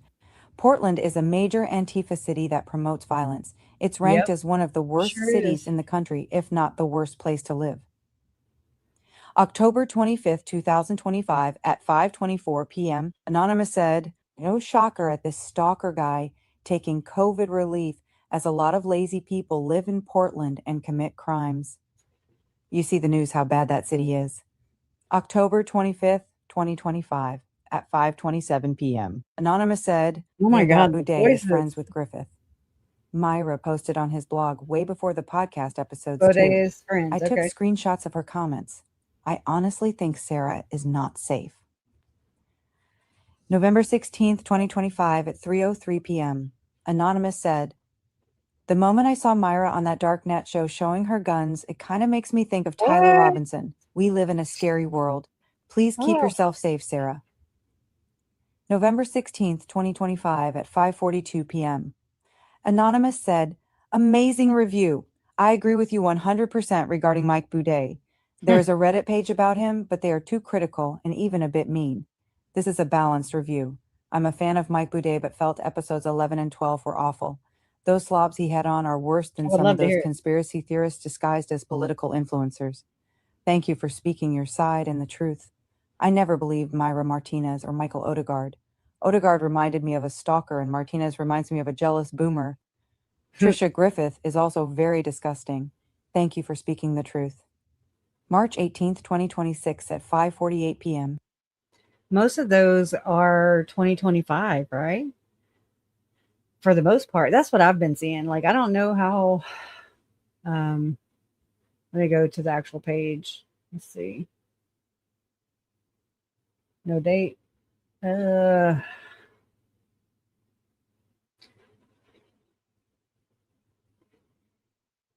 Oh, look, she puts, to clarify, a stalker is defined as someone who harasses another person and makes unwanted and unwarranted contact with the intent to cause ill will to the subject. Okay. If you examine the definition of an internet stalker, it is strongly applied here in many different ways. But I do want to make one thing clear. It is evident Mr. Odegaard is severely mentally stunted, in their opinion, so I refuse to glorify someone who is clearly so psychologically unwell and angry. Perhaps he is physically unwell too. I have no clue. I don't know. Wait. And okay, so we didn't read this one yet. Huh. Let me see if I have it. Hold on. Comments I wouldn't make. Oh, yeah, I do.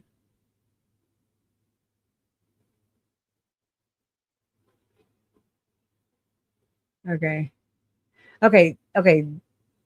This one I think is going to be very informative. Okay. That's my opinion. Okay. Oh my God, it's long. It's an hour and 43 minutes. Holy shite. Oh, I should have just done this one. Damn, I didn't look at that. Wow. All right, got to get in. Comments I would never make. Comments I would never make on my own blog posted by Sarah. Sorry about that. On my own blog posted by Sarah. This is the latest comment I received on my website today regarding the stalking and murder of Morgan Ingram. As you can see, the person who commented is using my actual name and identity and linking directly to this site to comment on my own blog. This is identity theft, and to make matters worse, they are posting a comment I would never post. This is what I have been dealing with for years, for 4 years to be exact. I have received quite a few hate comments and recently have been told by 2 concerned readers who I don't even know personally that I am being impersonated. They also shared that both Ms. Martinez and Ms. Griffith have tried to get me swatted by law enforcement. What? That's effed up. Some bullshit. Problem is, the address that they posted years ago to Pastebin linked to Butte, Montana has not. I remember hearing a while back. I mean, this is like way, way early, like when my friend Jen was around and my friend Amy. Some of you guys know True Crime Sushi. I remember they were talking about it and everything and about being swatted, about what to do if you're swatted. So you like go to your local police station and you let them know that you're a YouTuber, blah, blah, blah. And just kind of, I don't remember after that though, but I don't know. Does anybody in here have any advice or do y'all know anything about swatting to be, I like to be proactive and not reactive if at all possible. Been my address since fall of 2012. That house was very. The problem is the address that they posted years ago to Pastebin linked to Butte, Montana has not been my address since fall of 2012. That house was very run down and unlivable, hence why I only lived there a few months before making the move to Bozeman, where I lived from fall 2012 until 2013. After Bozeman, I relocated to West Yellowstone. Currently, I live in Meridian, Idaho, and I have been here since early 2015. Okay. To continue their scam, someone even had the audacity to troll me and ask why I'm harassing Mike Boudet of Sword and Scale using my own name. To answer this question, no. I am not harassing anyone, nor have I ever harassed anyone, especially in regards to the Morgan Ingram case. This is a lie. On that note, I have addressed Myra Martinez several years ago. You can read more about this internet stalker here. First of all, the podcast episodes Mr. Boudet did regarding Morgan Ingram were riddled with gaslighting, ignoratio elenchi, ad hominem, red herring, and biased discrediting tactics, not to mention lies and exaggeration. I felt like the explosive true crime host was doing a personal favor for his friend Trisha Griffith of Web Sleuths. Keep in mind, there is a Trisha Griffith who is the CEO of Progressive. This is not the same woman who owns the Web Sleuths forum. To be honest, the lies on these 2 podcast episodes are so extremely outrageous, however. What I found appalling about them was how poorly researched they actually were. I am also kind of surprised because Boudet interviewed Myra Martinez and Trisha Griffith of Web Sleuths, 2 armchair trolls who are simply part of an online cabal dedicated to discrediting and mocking Tony Ingram and the homicide theory. Andy uses that word. Now I'm like, that's it. A propaganda cabal. But I was not shocked, nor am I in shock today, as that is to be expected. I believe everyone is entitled to an opinion, whether you disagree with them or not. Sadly, the narrative pushed on the Sword and Scale podcast in regards to the Morgan Ingram case was filled with lies. Yes, lies. Separating fact from fiction, it's Thank you, incontrovertibly Yamaha. clear he would have had better luck talking to Morgan's mother, Mrs. Ingram, and Morgan's stalker, Mr. Van Ginkel, rather than 3 scorned sleuthhounds who didn't really discuss her death. What is even more baffling is how Boudet, the Yeah. host of the True Crime podcast, would paint them as gumshoes while glorifying their propaganda for Crazy. ratings Thank you. in efforts to try and make me and Mrs. Ingram look bad for strongly supporting the homicide theory, a theory his browbeat buddies evidently disagree with. Thank you for sharing that with us. And you're right. I mean, yeah, they still have to respond, but I don't know. I'll have to dig further into this because I like being proactive, or I think it's smart to be, because you don't know. I mean, we don't know. They're very unhinged, get very desperate. Denying the antecedent and affirming the consequent are 2 completely different fallacies. I find this relatively amusing considering he clearly provided no information about the case and only stated one-sided biased propaganda, which consisted of spending the vast majority lying about a young woman who is dead, attacking her mother Yes. for wanting Yes. answers to her death, and myself for publicly supporting the deceased woman and her mother. He allowed reclining researchers with no education in psychology, criminology, social sciences, or even a Anything. high school diploma to falsely diagnose a grieving mother with Munchausen syndrome by proxy, just because these malicious trolls support a completely different narrative. Oh, Even for him, that's messed up. He allowed reclining researchers with no education in psychology, criminology, social sciences, or even a high school diploma. I believe Myra, I don't know, has a GED, to falsely diagnose a grieving mother with Munchausen syndrome by proxy, just because these malicious trolls support a completely different narrative. That I know I just repeated, but it needed to be repeated, in my opinion. this is a pretty low blow. It is clear by the vast majority of status quo he is doing a favor for the Web Sleuths administrator by aggrandizing a forensic postulation as veridical, while devaluing other conjectures and those of us who support them. Furthermore, I must say that I am surprised Boudet would allow internet stalker Michael Odegaard on the program, my mother's former friend from Portland who I do not even know. She met him in the now defunct MSN movie chat in the early 2000s. She never met him in person, but only conversed with him via chat on that platform. Wow. When I asked her about Mr. Odegaard originally after he made a weird hate site about me, she told me she noticed he was a fan of Star Wars. My mother is also a fan of Star Wars. Mind control. The 2 started chatting briefly, but it came to end when she blocked him after he said horrible things to her, which she did not reveal in detail. That's terrible. The MSN movie chat was a place where people discussed movies, entertainment, and popular culture. I honestly do not know too much about the MSN movie chat nor the alleged exchange she had with this Odegaard guy. I have never frequented the chat, but my mother was an active user in the room when she had free time. This is where she encountered Michael Odegaard. My mother emphasized that she has not spoken to him since 2002. This daft, bald, angry individual, Michael Odegaard, has made many hate blogs about me for no reason. If there is a reason, however, I am guessing it is to get attention from my mom. Odegaard started attacking my boyfriend Joe Vallo shortly after for simply asking why he was attacking me. Then Joe asked this nag to refrain from contacting both myself and my mom. You can watch the video here regarding this very sick individual and their menacing. To clarify, a stalker is defined as someone who harasses another person and makes unwanted and unwarranted contact with the intent to cause ill will to the subject. If you examine the definition of an internet stalker, it is strongly applied here in many different ways.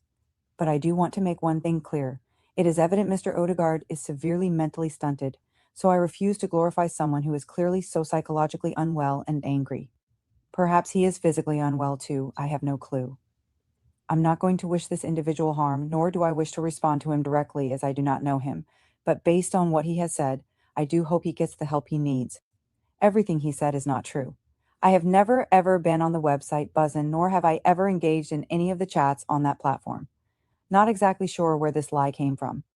I have no idea why this individual perpetuated this lie, but I'm assuming he's using the Sword and Scale podcast as some sort of way to garner internet fame and take money from those stupid enough to give it to him. I will go on record simultaneously and relentlessly letting you know what he has said about me is 100% false, but you are free to make up your mind and believe what you want. But going back on topic, I am confused as to why this strange man from Portland was ever featured on a true crime program when he has zero involvement in the Morgan Ingram case, nor do his lies hold It was any that value on her case? case at all. He Oh can my hate me God. for no reason.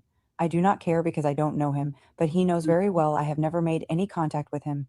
He knows very well everything he has said about me are complete lies and fabrication. I have never initiated any contact with this individual at all. I have never been a webcam performer nor a sex worker at all. However, as perverted as I believe these types of professions are, you will never see me belittling anyone who chooses this line of work. Odegaard knows very well everything he has said about my boyfriend Joe is also completely untrue. Perhaps he is obsessed with becoming famous the same way Luca Magnotta is, as he shares similar qualities to him. I have no clue. His apophenia is nothing more than a deficiency that defines his unfounded ratiocination. I suspect he needs someone to blame his lack of success smart. on. Post hoc ergo propter hoc. Truth be told, Joe and I do not know this man. We have never conversed with him. We do not know his friend Brian or Brian Mann, nor have we ever done anything to him. With that said, I will voluntarily show my iPhone, my MacBook, and any other smart device Wow. I own to authorities to prove that Poor Mr. Odegaard, Ms. Martinez, and Ms. Griffith's allegations about me are completely false, and what they have perpetuated about me are That's complete terrible. lies and fabrication. Their epistemic fallacies are nothing more than angsty paranoia and egotism. Simply because Martinez and Griffith disagree with what I have to say about a crime case and believe disparaging me will back up their opinions. Yes, folks, just because I believe Morgan Ingram is a victim of foul play, these disgraceful armchair investigators are creating untrue stories about how I harass anyone who disagrees with me, that I created Yeah. multiple pseudonyms to harass them, and are attempting to diagnose me with various mental disorders because I Projection. interviewed Mrs. Ingram. With that said, their latest story of me getting arrested for something I have never done made me laugh, as I have never been arrested ever in my life. They are definitely a few keys short of a piano. The tinfoil is alive and well here, folks. But I guess this is entertaining for some of you reading. Right? You have the right to believe whatever you choose, but pull yourself to the middle and please be smart before taking sides. Michael Odegaard. I want to clarify that when independent podcaster Mike Boudet from Sword and Scale No. originally contacted me in 2014, requesting an interview regarding the stalking and murder of Morgan Ingram, I didn't see his message until years later. He contacted me on Facebook and his message went to the other folder where it sat for years before I actually saw it. If you have Facebook, you too will notice you won't receive every single message someone sends you, as they are filtered. Right. I have never made any contact with the Sword and Scale host, so it was normal for his messages to sit in She's that been particular folder. accused. I I would have get it. agreed to do his interview had I found the message sooner, as I have nothing to hide despite their sad, banal attempts to propagandize the Morgan case and those of us who believe Morgan's case deserves a second look. To be honest, I rarely check that folder when I am on Facebook. I would also like to say that I do not go on Sword and Scale, nor do I frequent the true crime podcast site. I do, however, find what he did to be remotely low, especially what he said about Tony Ingram. She does not have Munchausen syndrome by proxy either. This is just another pseudo-diagnosis and ad hominem Yep. retort by an online cabal who spend Frontal their lives lobes. meddling into others' affairs, playing investigator, pretending to be a psychologist, and spreading lies. Good time because my voice just deepened. Okay, so wow, what's her name again? I didn't catch it. Which one? All right. Let me answer Calissa first. It's a blog page, a blog that the woman who writes the blogs is named Sarah Afshar, and she's got a couple of blogs written about Trisha. And we read the one already about which after we read all these, we'll go back over the first one. Hold on, I'm kind of lost right here. Hold on. Trisha Griffith.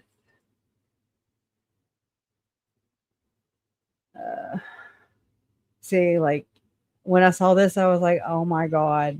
Yes. That's Trisha. The cat's grossness. Right there. If that's what caught my attention I remember trying to pass these off to Jolene, but it's about Trisha Boudet, a website forum owner who, there's quite a bit of it's a fictional story. I know that. Look, I'm not good at recapping, so I'm gonna read the little thing again. Web of Spook, the fall of Trisha Boudet, is these sources primarily consist of blog entries and creative writing by Sarah Afshar, documenting her prolonged conflict with the network of online antagonists within the true crime community. Afshar details allegations of cyberstalking, identity theft, and defamation carried out by individuals associated with the forum Web Sleuths, specifically naming Trisha Griffith, Myra Martinez, and Terry Stipp. The conflict reportedly began after Afshar interviewed Tony Ingram. She's the mother of a victim, I think. Hold on. Let me not talk. I'm learning too. The conflict reportedly began after Afshar interviewed Tony Ingram and voiced her support for a homicide theory regarding the death of Morgan Ingram, Tony Ingram's daughter, which contradicted the narratives of certain amateur investigators. Beyond personal accounts of harassment, the text includes an analytical critique regarding the unreliability of ethical failures of armchair sleuths who lack professional training. Additionally, the collection features a fictionalized short story that serves as a satirical allegory for the toxic dynamics and legal consequences found within digital investigative circles.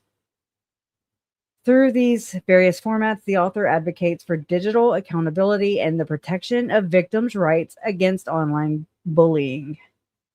And I mean, I have little videos like I do with all the other ones. I'll play this one real quick. It's only 2 minutes. Hey everyone, let's dive right into this explainer. Oh, no. We're doing No, that one, okay, I know which one that is. And that one, what it did was I'd fed it at first. I feed the data into these notebooks. And I was just learning how to use these things. And so I'd fed it some of Jolene's transcripts. And so it kind of, you'll see. Hold on. a massive evidentiary void. Let's see. Reliable evidence or professional investigative standards. They took what Jolene said as Violent, emotional language totally replaces any kind of verifiable evidence or maybe that's not. Hold on. Hey listen. everyone, let's dive right into this explainer. We're doing a forensic audit of the Web of Spook blog. Let's make them pay. Oh my Wow, Lord. this intense quote kicks things off. But is it just harmless fiction? Actually, it looks like parasocial engineering. That means manipulating an audience to deflect real-world criticism. We'll use our ethical report card here, auditing the text intent, its rhetoric, and verifiable facts. First up, the intent audit. Is this legit investigative reporting or just sneaky reputation management? The story follows Trisha Boutet. She runs a true crime forum that quickly descends into total misinformation. You know, readers instantly spot the proxy. Trisha Boutet thinly mirrors real-life Web Sleuths owner Trisha Griffith. The comments absolutely confirm it, throwing hostility at real true crime figures disguised in the narrative. The text leans on this rigid hero-victim cycle. It starts with a respected admin, ending imprisoned. But get this, even when jailed for inciting harassment, like this the main version, I'll character say that. literally claims victimhood. She then uses proxy media, like podcaster Mike Martinez, to downplay her own actions. So we're seeing a projection loop. I don't like I did this as a explainer and I'll never use explainer again. I don't care for it. She accuses critics of the exact manipulative behaviors she exhibits. And instead of facts, the author relies heavily on extreme ad hominem attacks against advocates. Yeah, violent, emotional language totally replaces any kind of verifiable evidence or professional investigative standards here. This hostile rhetoric is a serious dog whistle, right? it's It missing incites a the- mob mentality among actual readers. So what happens when we audit the actual evidence against this highly subjective, fictionalized narrative? We find a massive evidentiary void. It's mostly subjective emotion, without a single cited document. Exactly zero. There's an absolute absence of verifiable, auditable public facts backing up these extreme claims. We have to ask, is this blog seeking many truth voices are or just there? a tool protecting real-world reputations? I mean, there were like 20 voices. Okay. Yeah. Not a fan. Not a fan of that. Hold on. What the hell? Why is this so low? Oh my God. Oh my gosh. Okay.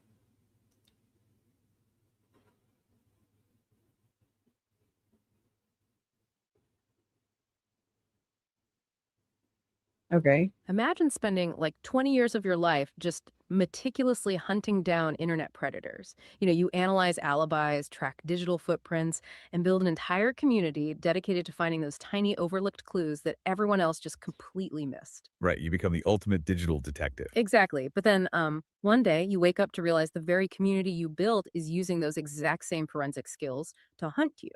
It is basically the ultimate structural collapse of an online ecosystem. The magnifying glass doesn't just get flipped around. I mean, it becomes a microscope focused entirely on the person holding it. Welcome to today's deep dive. We are exploring a truly wild intersection of true crime, internet Yeah, right. communities, and the very bizarre, sometimes really dangerous world of parasocial relationships. Yeah, and our sources for this are highly unconventional today. They really are. We have the transcript of a YouTube commentary video by a comedian named Jolene Lunzer, who is basically reacting to a since deleted live stream. I wonder if this is the. Hold on, y'all.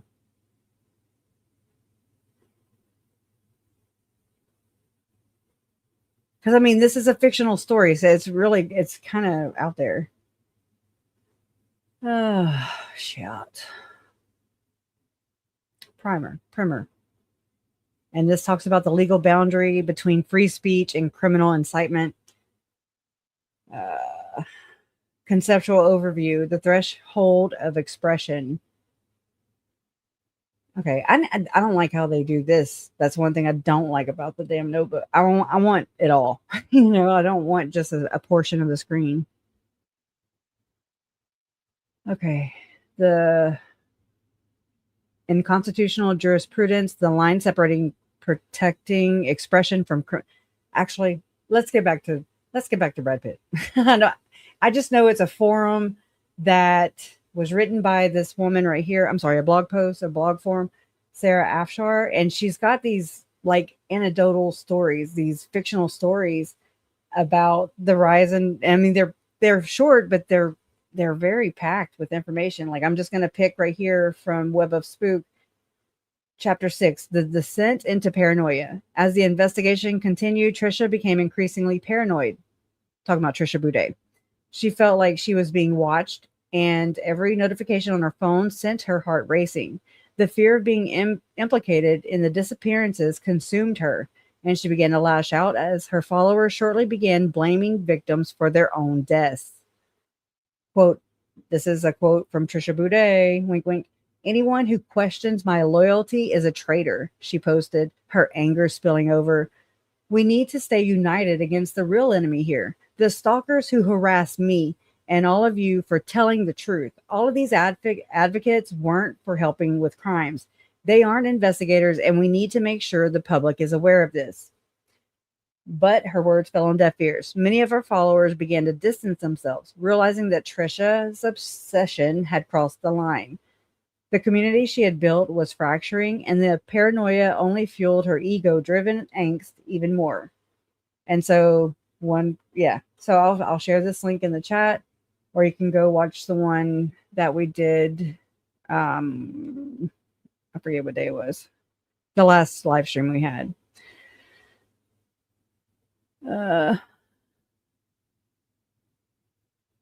Personally invested. But I mean, it's fascinating. I just put the link in the chat, but we're going to jump back in to, I'm having speechify read it because, that's a lot.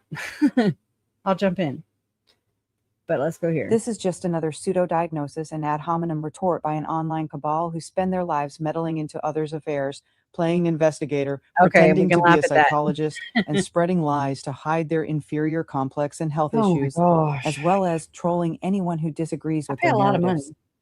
I also believe the Web Sleuths administrator does this with the intent to promote her crime forum, the same way she begs others for money. I guess evolution can go backwards.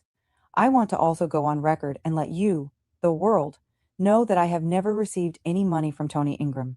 She has never offered any money either. This is more propaganda these angry internet stalkers with ego-driven angst create to devalue those who have a different opinion than they do on the Morgan Ingram crime case.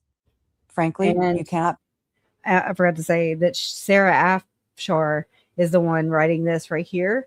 And she's basically telling her side of being allegedly bullied and harassed and all that by Trisha, allegedly, and some other people. I don't have it down yet. And I don't have much brain space. So it sucks. Frankly, It's you interesting, cannot though. pay me enough money to change my opinion on this case. Morgan Ingram had 7,909 nanograms of amitriptyline in her bloodstream, which is suspicious alone. Moreover, I do not go to any website or blog and voluntarily comment anything regarding Morgan Ingram or her case. Everything I have ever said about Morgan Ingram and this case has always been on this website. And I've added multiple disclaimers that it is my opinion, which I am entitled to. I have only ever commented on Mrs. Ingram's blog and Joe's blog, and even then, my website is linked to and from both of their websites. I'm all for freedom of speech, but I'm against identity theft and impersonation.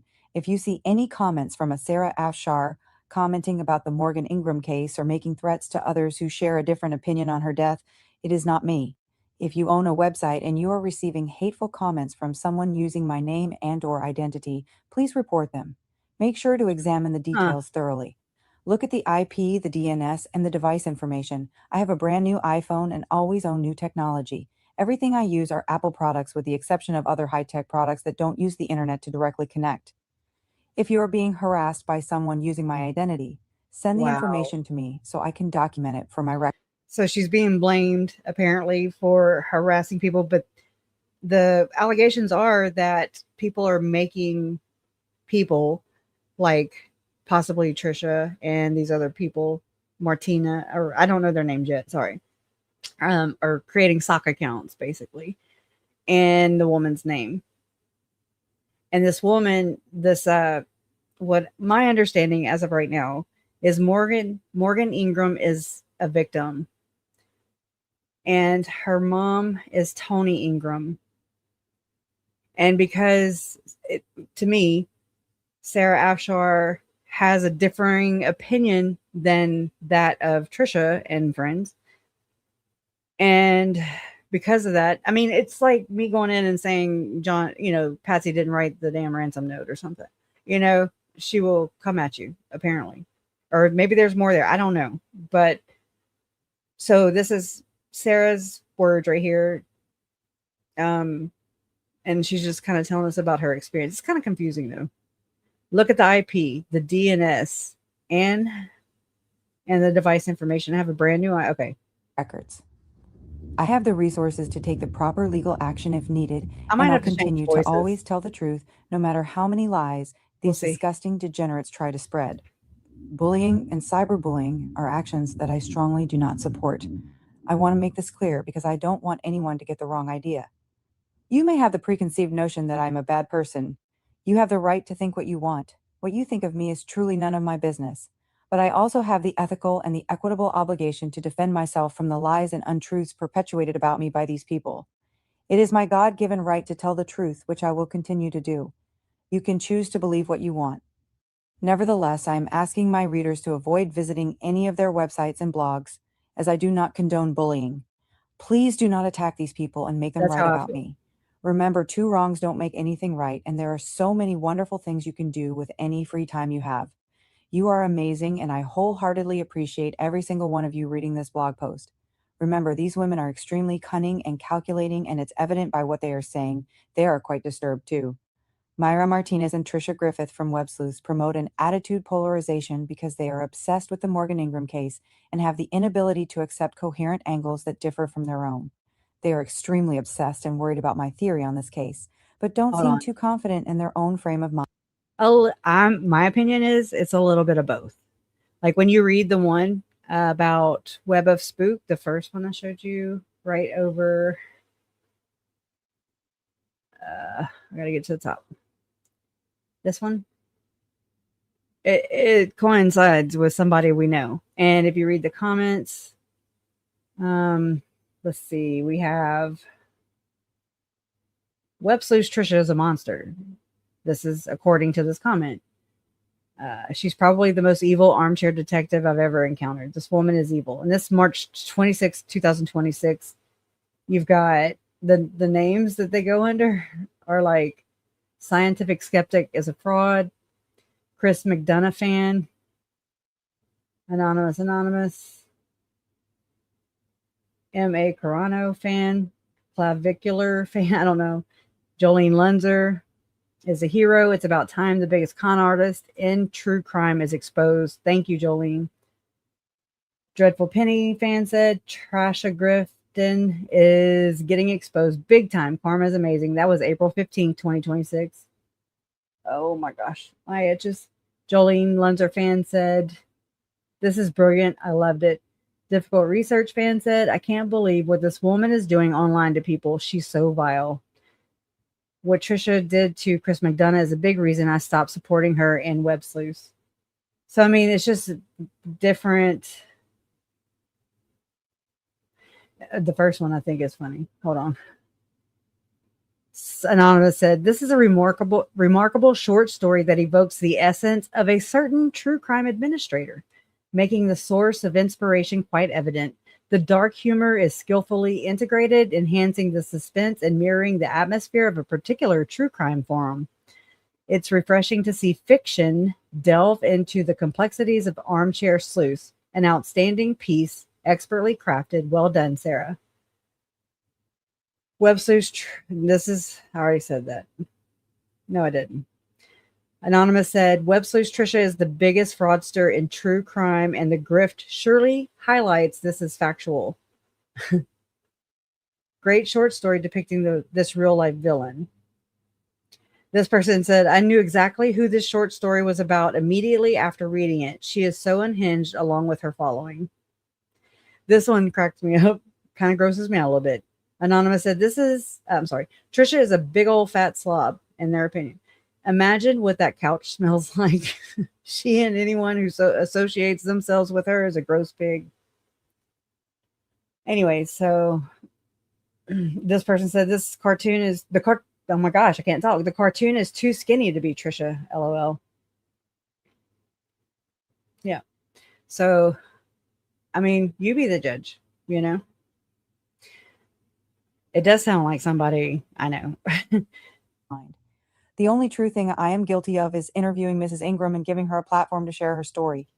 Yes, I support Tony Ingram, but I have never harassed Myra Martinez or Myra M&M. Oh, it's okay, Calissa. I have never harassed Trisha Grift from Web Sleuths, nor have I ever harassed Michael Odegaard from Portland or whatever fake alias any of these people create to support their cock and bull stories. Nope, she don't. And if you are a regular reader of this website, you will see it is actually quite the opposite, as this troll trio attempted to make contact with me and bully me into retracting my support of Mrs. Ingram, who I believe is telling the truth.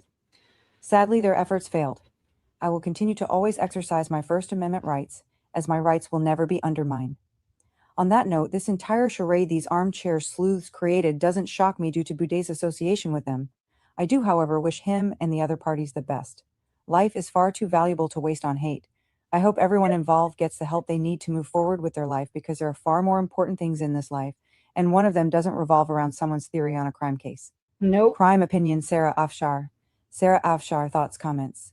Tabitha said, Mike Boudet is very unstable. I listened to both episodes and found what these people had to say about you and Tony Ingram disgusting. I definitely think Michael Odegaard is a stalker, and please keep yourself safe from him.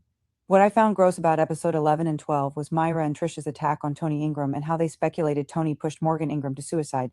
Wow. I don't even see proof this was a suicide. I've heard stories about Trisha Griffith bullying a woman by the name of Phyllis Cook all over social media. Phyllis paid for Trisha Griffith's hotel room at CrimeCon and have Trisha thousands of dollars. The moment y'all remember that story? Y'all remember? I remember hearing this story.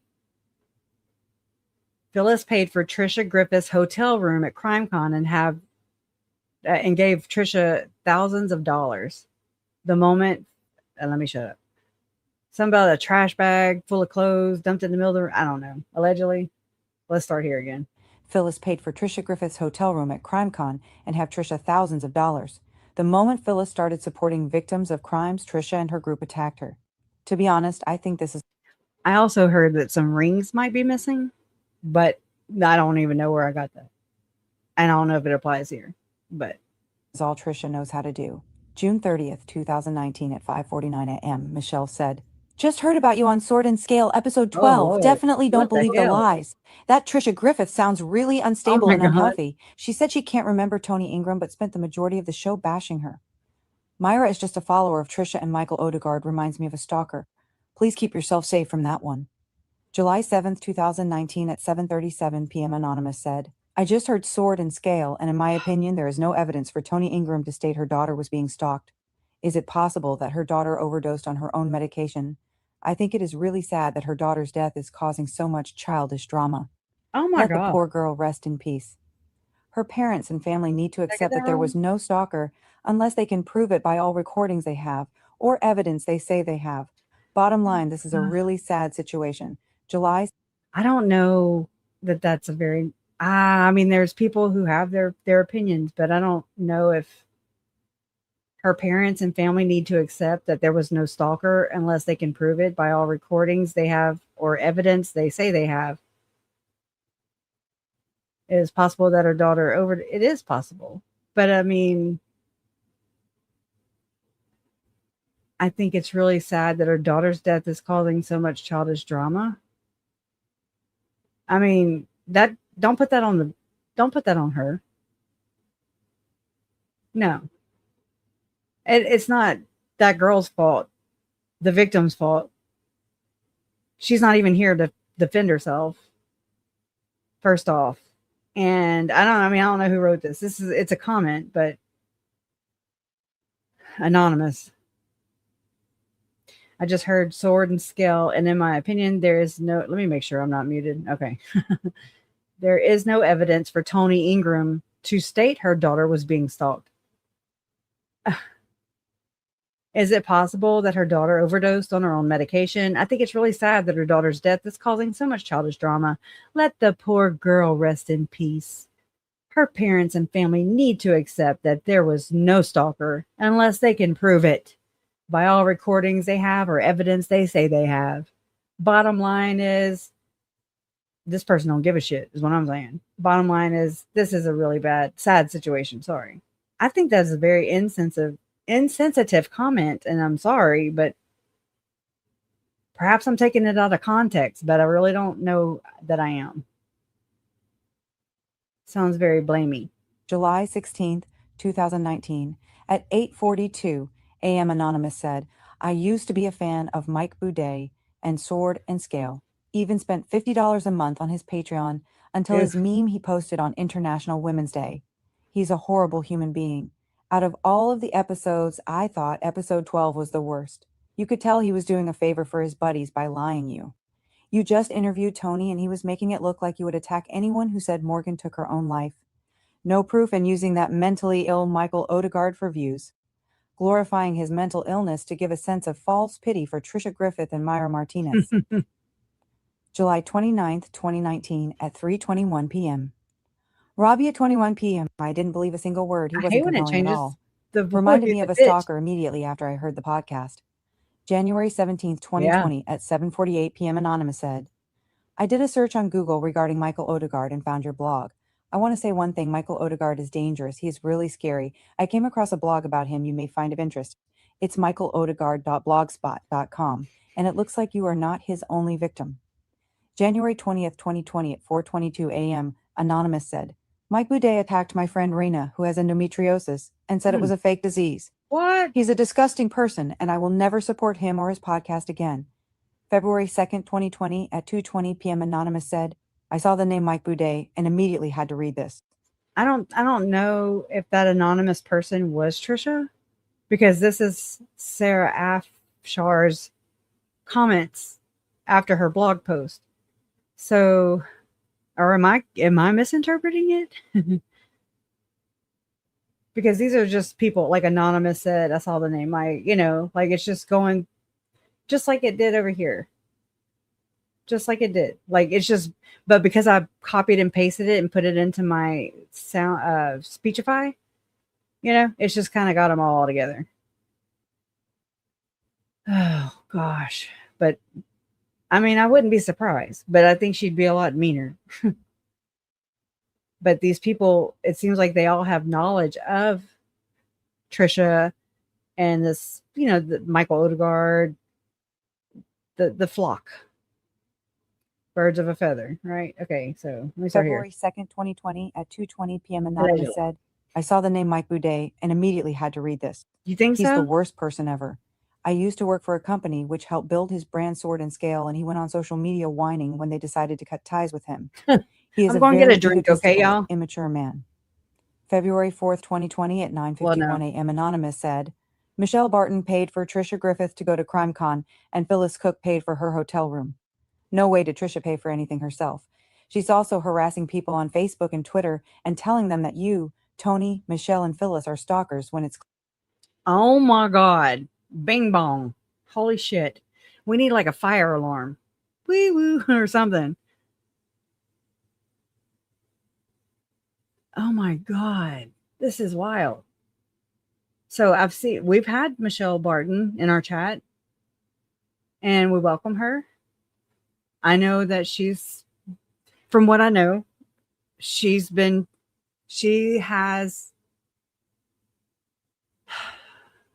surviving family member of her son. I want to say, oh God, I hate going over stuff I don't know, but I'm trying. In my opinion, she's gotten the shaft and been attacked just like Trisha is doing to me and my family. I believe this woman, I believe, has had a way longer history with not just Trisha, but allegedly Cheryl McCollum. There's like a group of insane clown posses. Okay. I mean, like, allegedly, from what I remember. Please correct me in the comments because I know I'm not doing this any justice, but I plan on learning it so that I can, it's the only way to know. He is a very egotistical, immature man. Anonymous February said 4th, 2020 at 9:51 a.m. Anonymous said, Michelle Barton paid for Trisha Griffith to go to CrimeCon, and this is where I heard that some rings are missing, and I don't know if there's any truth to that. And Phyllis Cook paid for her, but I did hear it from a credible person. So her hotel room. No way to... And paid for her. Okay, so Michelle Barton paid for Trisha Griffith to go to CrimeCon, and Phyllis Cook paid for her hotel room. I mean, does she ever pay for any goddamn thing? Rhetorical. Trisha pay for anything herself. She's also harassing people on Facebook and Twitter and telling them that you, Tony, Michelle, and Phyllis are stalkers when it's clear she is the stalker. She tried to extort money from me once. She's a terrible person. February 4th, 2020 at 9:54 a.m. Anonymous said, Trisha Griffith is the stalker, not Michelle, not Sarah, not Phyllis, and not Tony. If she doesn't get her way, she creates an army of fake accounts with her obese friends and they troll others. I think Trisha manipulated the search engines to call you a stalker and troll. Her huge waistline speaks for itself. Not on that shot. She needs to. Oh my God! Whenever I think it was allegedly innocent that I think it was about how like short and frail Trisha was at CrimeCon. I mean, this is just from people that were reporting back, I do believe. And I'm like, oh my God, there's no muscle in the legs, like, of course she's fragile. And she's freaking 70. Nothing against 70. There's people at 70 that are in better shape than I am. But I don't think that's true for Patricia, in my opinion. But anyways, I like this person's comment. I really do. Let's hear it again. February 4th, 2020 at 9:54 a.m. Anonymous said, Trisha Griffith is the stalker, not Michelle, not Sarah, not Phyllis, and not Tony. If she doesn't get her way, she creates an army of fake accounts with her obese friends and they troll others.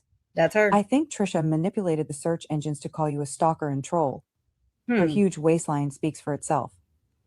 Web sleuth is a cult. They muddy the waters in investigations and destroy lives. Woo. Glad to see no one is backing off. Don't let these women make you feel less of a person because you disagree with them. Amen. February 14th, 2020 at 6:56 p.m. Anonymous said, Mike Boudet of Sword and Scale is creepy. God. I heard. Sorry, it freaks me out because it's my voice. I can get Chad Daybell to read it. I got Chad Daybell voice cloned. JK, and maybe I'll get whose voice can we use? Not right now, but for next time. Oh my God. He likes to sue his critics and pay people to leave bad reviews. He tried to sue Justin from Obscura. Mike Boudet's girlfriend. Same tactics that my source claims happened to them with the Lauren fallout. 1-star reviews. Friend looks like Taylor Leanne Chandler. Like identical. March 4th, 2020 at 9:42 p.m. Anonymous said. 9:51, are you talking about Wondery? They cut ties because of his horrible misogynistic meme he posted on International Women's Day. He's also done other stuff they were made aware of. Jolene would have fun There's with a group this of people who hate Boudet and have a group on FB who exposed him before he was ever dropped. Oh. I think he was cheapening their brand, and they were looking for a way to kind of... Also, public service announcement, and I mean, I've been meaning to say this, but I remember hearing, and I mean, this is just in my collection of having to cram more Web Sleuths content than I ever wanted to. But I remember hearing Trisha saying something like, "Oh, and congrats, Stacy. Stacy is the Facebook administrator for the Sebastian Rogers case." And I'm like, "Oh my God." So yeah, like just pass it along. That everybody needs to be warned, in my opinion. March 4th, 2020 at 9:42 p.m. Anonymous said. 9:51, are you talking about Wondery? They cut ties because of his horrible misogynistic meme he posted on International Women's Day. He's also done other stuff they were made aware of. There is a group of people who hate Boudet and have a group on FB who exposed him before he was ever dropped. I think he was cheapening their brand, and they were looking for a way to kind of get away from him and his brand Sword and Scale. That's why he threw a tantrum, because many others aren't interested in him. I don't like Mike Boudet, but these people really hate him and take it to another level. They watch his every move. I wish I had that kind of time.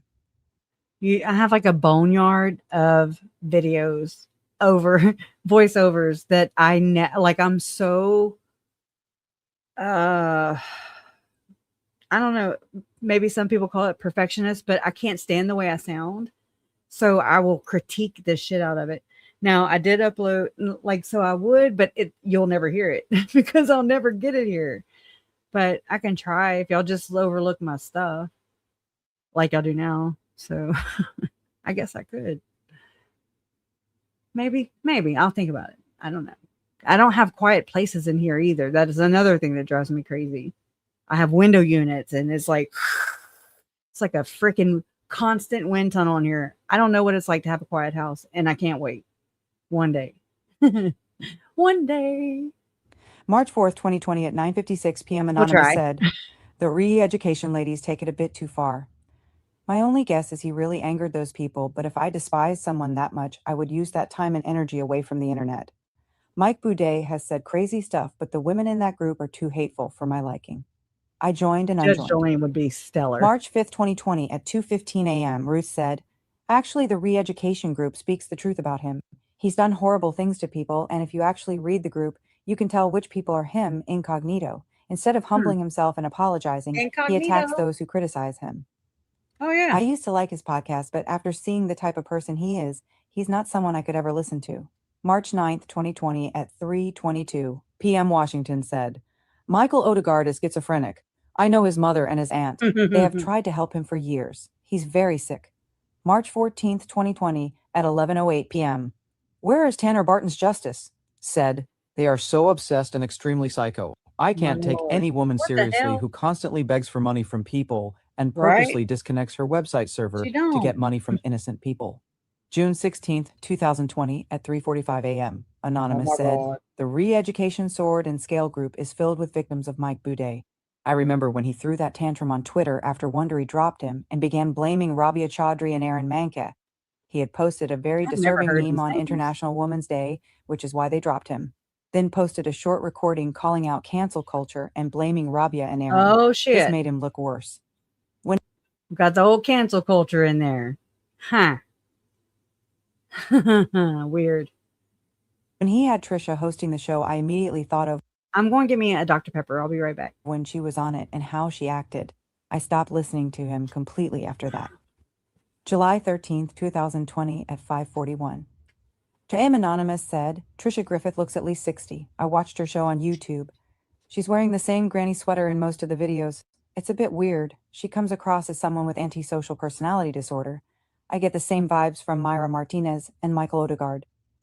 Michael Odegaard gives me major Jeffrey Dahmer vibes, beyond creepy. I used to listen to Mike Boudet, was a huge fan. I was a member of his Patreon and even bought sword and scale swag. But after he posted that meme last year on International Women's Day, I completely washed my hands of him. July 17th, 2020 at 8:38 a.m., Heather said, Michael Odegaard is a nutcase. He also looks sick. The moment he started speaking on the podcast, I got major serial stalker killer vibes. He's very creepy. Keep yourself far, far away from his predator.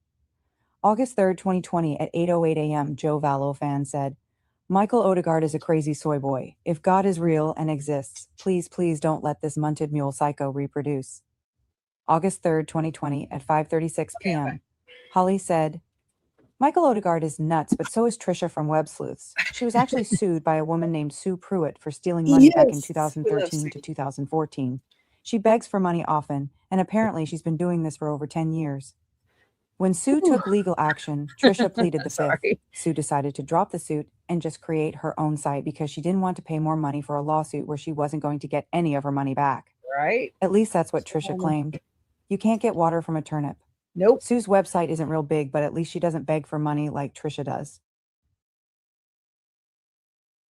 Vibes about anyone associated with Trisha Griffith on Web Sleuths. She's insane. What? September 1st, 2020 at 3:29 a.m. Anonymous said, I get badly harassed by these crazy people. You only interviewed Tony. Looks like they see you as an easy target because you publicly support Tony Ingram. Can you imagine? That would be like punishment. If I did, oh my God, I would never do that to you, Googie, or anybody else in this chat. Okay. I mean, I don't want to hear it. You know, oh my God, Megatone and Megan. Right. You have my word. No. September 5th, 2020 at 5:45 a.m. Alabama said, I saw Trisha Griffith at Yeah, Comic-Con. yeah. She walked in the hotel I was staying at with a huge trash bag. Her hair wasn't combed. She looked awful. Maybe if she took care of herself, she would be a nicer person. She's not very nice either. So crazy, right? September 5th. This wild. And I've heard this story before. I saw Trisha at CrimeCon, and this is back 2020, September 5, 2020, Alabama. Alabama said, let me not confuse things. She walked in the hotel I was staying at with a huge trash bag. I mean, did she have a stick too? Would it tie to the end? Goodness, her hair was not combed. In this, we've seen video of this where she's like laying and she's like, I want to sleep in my car. She looked awful. Maybe if she took care of herself, she would be a nicer person. You should see her now. She just thinks that if you can imagine it, then you can be it. And I'm telling you, that is Lori and Chad's belief system too. If you can imagine it, then it's real. I'm not shitting you. They also believe in worms and whatever the hell, zombies and inhabiting loved ones' bodies. And they believe in all kinds of shit. But so does Trisha. Because, I mean, she's going to celebrate, right? Oh, we're going to have fun, but it's all about the victims. I just can't remember them all. Yeah, she's been sleeping in her car. Who is it again? Stacy? You know? Oh my word. I don't know what to do with this woman. She's not learned her lesson for sure.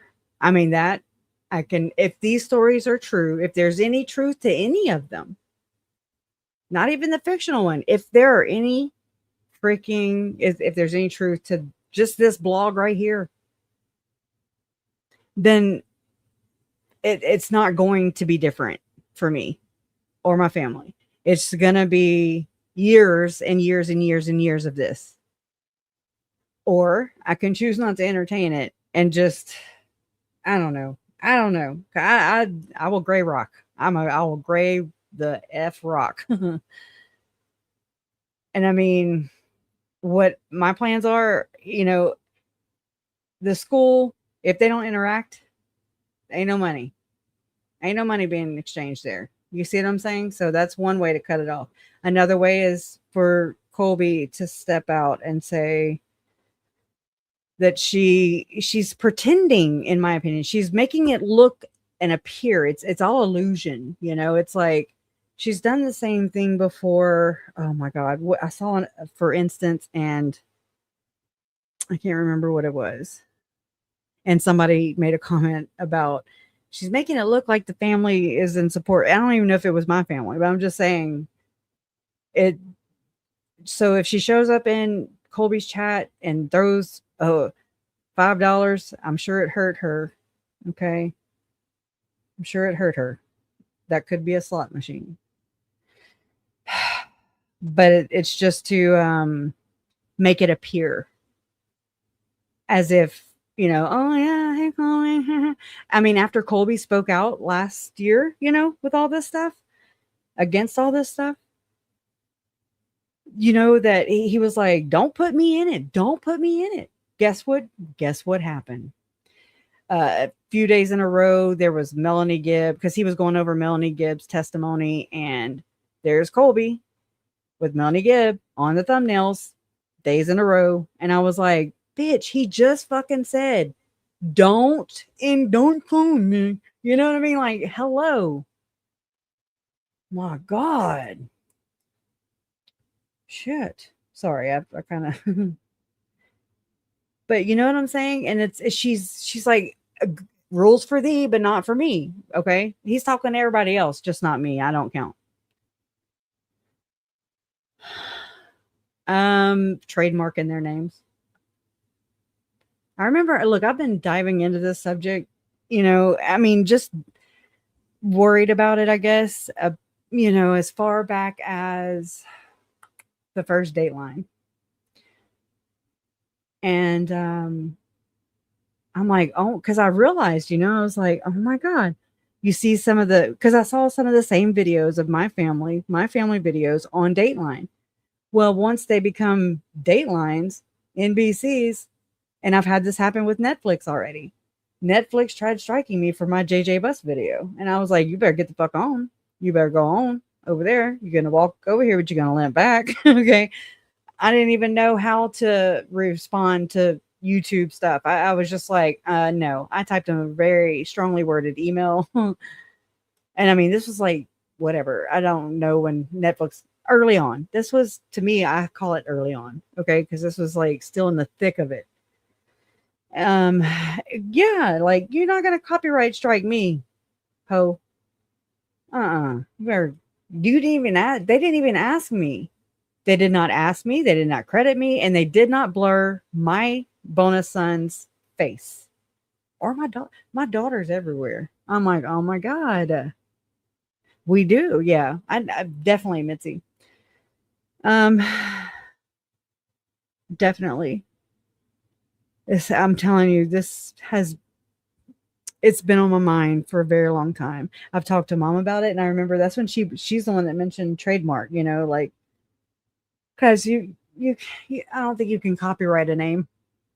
But anyways, we were just kind of freestyling, you know, just kind of throwing things up and seeing like what, I don't know, what we could even brainstorm, I guess is a good word. But I don't know. I need to look into that as far as what have other family members done, because I know we are not the first, and we are definitely not going to be the last.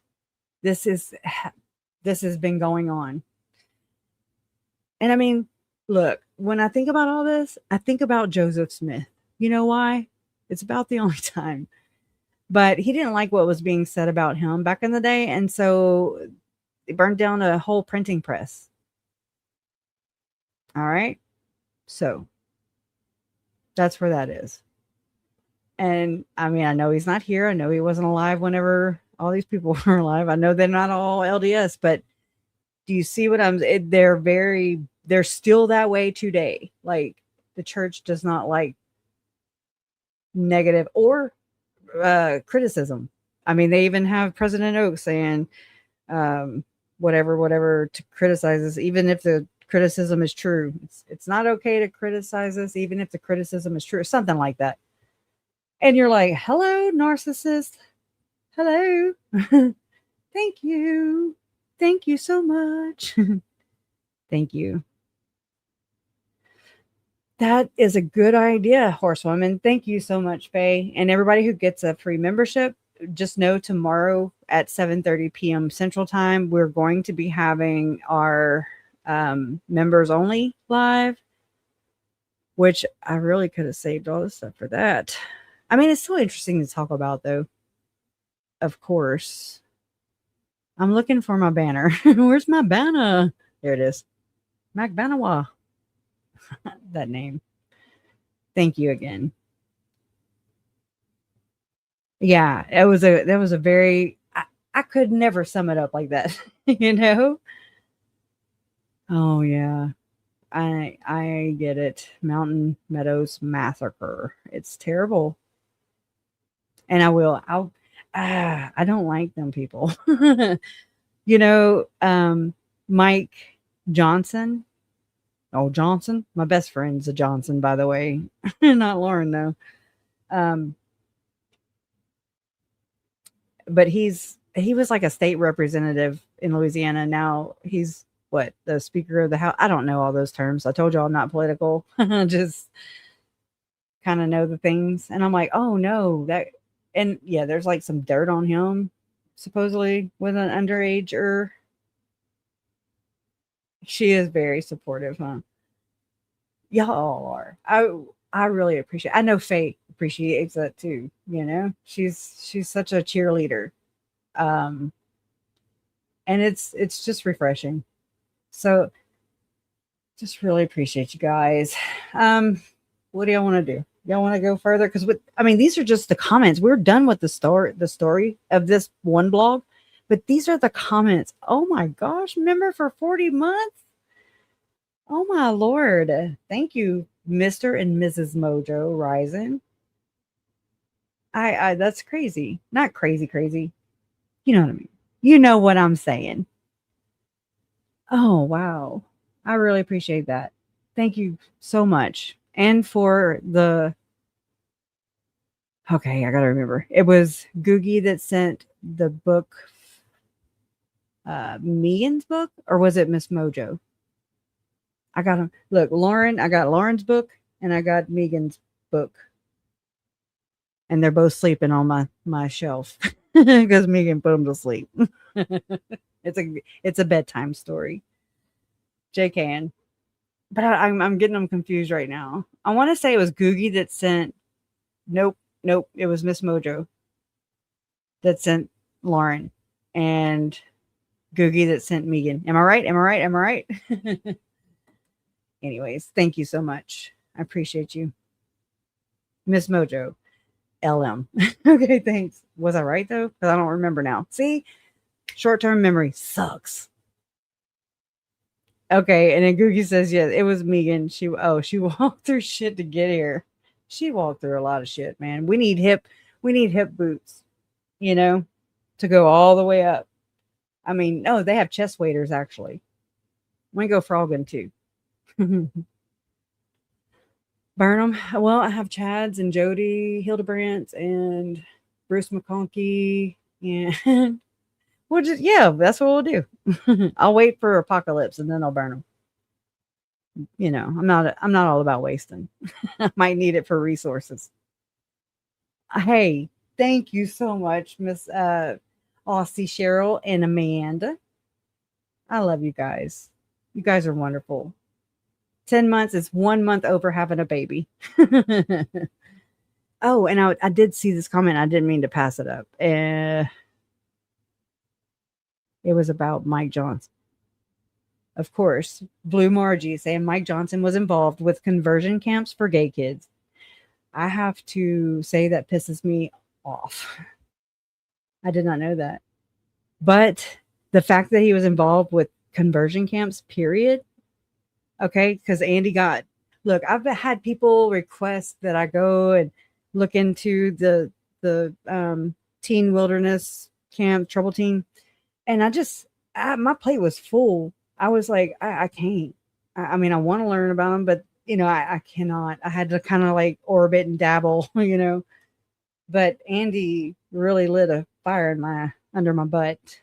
And I appreciate that because I started looking into more Mitt Romney, you know, because he's over that kind of stuff, Bain Capital or whatever. That's, you know, that's the branch of people I look at. And I mean, with Lauren being friends with Sarah Nelson being the campaign manager at one time for Mitt Romney and others that I don't remember right now, but you would know.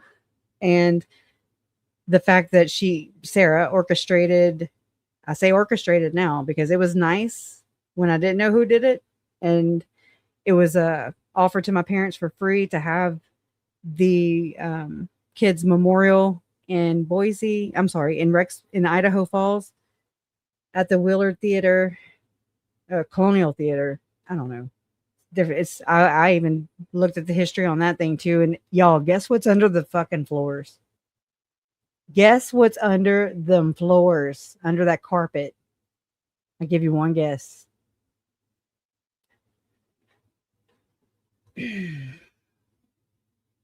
I was like, wow, of course it is. Glenn Beck, he's one of them too. I know.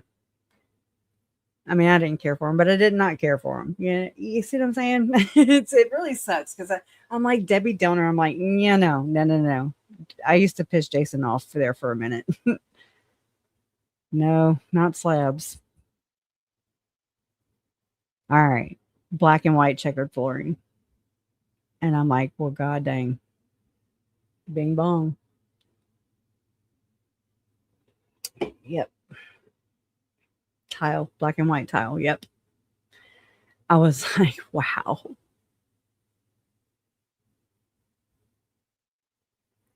Yeah. Yeah. Yeah, there you go. For sure. And it's crazy how they, you know, people put in, I'm sure I do it. I try to be like self-aware, but I mean, I go to the extremes with it because then I start doubt. That's when I doubt myself, is when I go, well, I do that. Or, you know, I try to,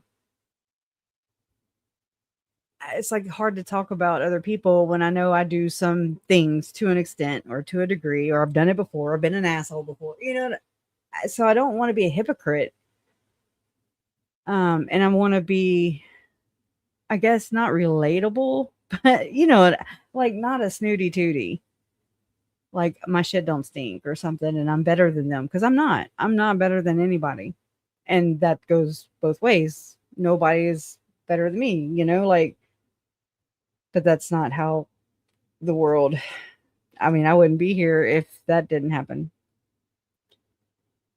Because Chad and Lori think they were better than everybody. And it just blows my damn mind. Let's see. I was trying to, let me see if I can upload just one. Nope, it's not the right format. I've got to show Dreadful Penny something. Oh, I know what I'll do. Haha. Prepare to laugh. Okay, let me open up my damn Google Photos. Hold, please. Okay.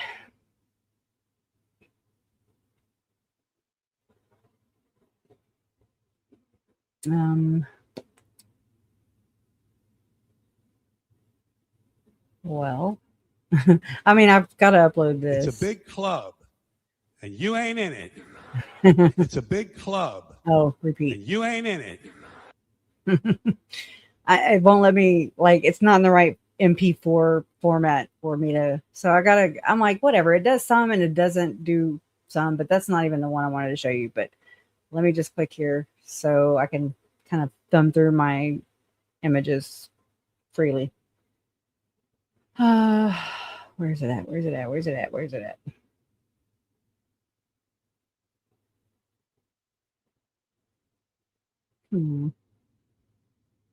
I uploaded this one, y'all, too. I just have to title it and take it off unlisted. I did this way back with CrimeCon time, like way before CrimeCon time. Like, fuck, I'll have to look. Hold on, it takes it a minute. It's a large file. Okay, don't take that damn long. Come on. Well, we'll just sit here anyways. Okay. Look how little I am. Oh, hello. Yeah, so I'm not gonna go any further right now because I'm just kind of shooting the shit with y'all, which is what I hope we'll do tomorrow. Okay. Yeah. I mean, I don't know. It kind of is, but I'll try it for show. Let me shut that. I actually don't have a lot of tabs open for the first time. Weird. Okay. Let me close web slaves for sure. I got the cooties. Let me refresh. Pressure the refresher. The architecture of exploitation, a forensic accounting of the media, money, and theology behind the Vallow Daybell murders. I hope this is the one that's edited now that I'm like, oh shit, I might have uploaded the wrong one. Behind the Daybell Vallow It's not. God dang it, crush a cake. Tragedy. Most people, especially in the media, just call the 2019 murders of Tylee Ryan, J.J. Vallow, Charles Vallow, and Tammy Daybell. Yeah, because I don't even have all the graphics right. You know, like I don't know if there's like some streamlined way of doing this shit, but that's what takes me forever. I have to go find the images and I'm like, oh, and then I find something else and I'm like, it's like not good on the ADHD. Okay. Not good. And you want me to read? Girl, I mess up all the time. The fact that certain media personalities who claim to be eager for content, particularly a family member's perspective, never contacted me has raised questions. Wearing her cheetah. Cheetah Lolita. It's crazy. Look at her. Biggest spender lobbying for the Idaho Patient Act, dropping over $68,000 to pass a bill protecting people from medical. Yeah, they don't match. That's talking about Vandersloot, and this is Chris and Kevin Bell. Medical debt collectors. The irony is sharp. This billionaire flexes his political power to pass laws that help his company, since Melaleuca employees were dealing with medical debt, but then he goes after reporters who are trying to expose child abuse in the very. Yeah. So, because I went all into that media aspect of all this stuff and like because the propaganda. I mean, Frank Vandersloot says as much. He just doesn't say propaganda, but he says, I didn't like what that whistleblower was saying. So, you know, I went and bought a couple radio stations and TV stations and, you know, just to kind of, I mean, so you buy stations and there's this one whistleblower with no clout, no billions of dollars, no, it's an imbalance of power. It's gross. I don't know. I don't trust Vandersloot. Okay.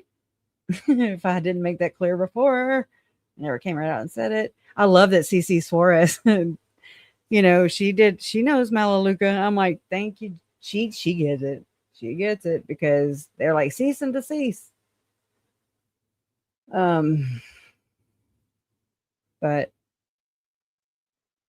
yeah.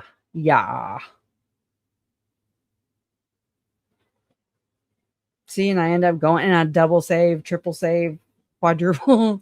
I've got things in there that have been in there 11 times already.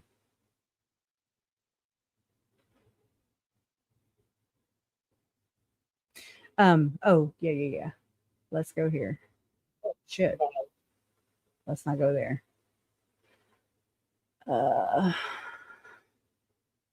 I did upload the one that we went over the other day, the audio. Imagine you are a forensic psychologist.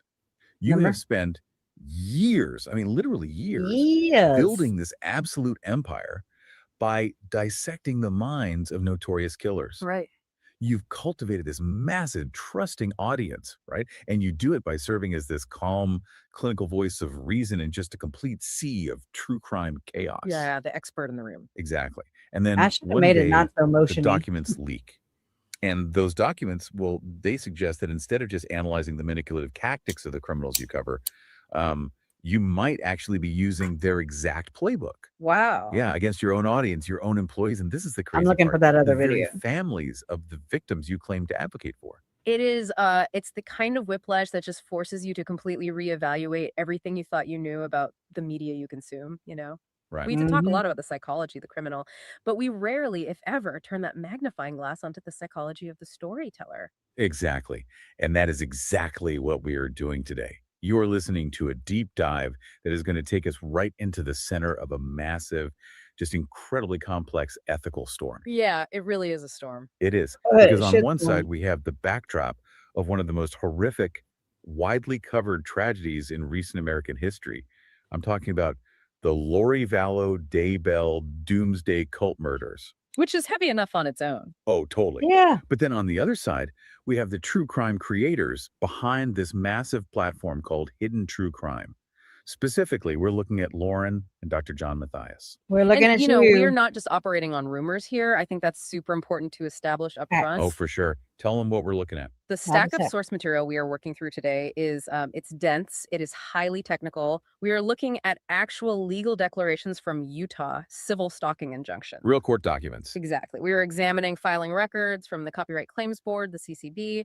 We have leaked direct text messages involving the victim's family members. Which is wild. It Mwah. is. And we also have extensive historical documentation spanning this entire case, like all the way through Lori Vallow's 2025 Arizona trials. Right. I'm looking for Now, this. before we really get into the mechanics of all this, I want to be crystal clear with you about how we are approaching this. Yeah, the disclaimer. to Right. see. The mission today, our mission is to look at the machinery of these allegations.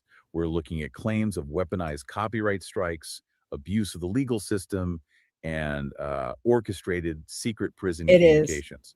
And this Gross. is key. We are acting as investigators of the text, not a jury. Exactly. We Who? are entirely impartial here. We aren't I taking did. sides. We aren't endorsing Bulby. anyone's viewpoints. And we certainly aren't here to pass moral judgment. Right. We are simply taking this massive stack of documents, laying it all out on the table, and asking, well, what exactly do these records claim happened?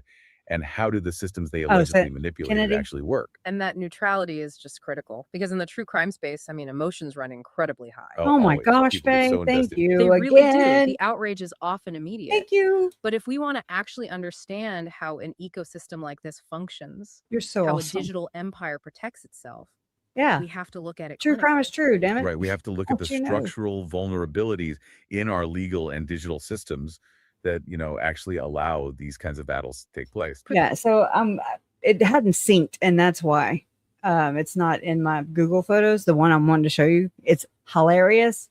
I got the photo from Olap, and then I turned it into a video, and it's hilario. It's hilarious, if I must say so myself. So, I mean, a lot of you guys heard that already, and I don't want to bore you. Let's see. Let me refresh my Google Photos. Come on, man. I'm like waiting on the check or something. That's what it feels like.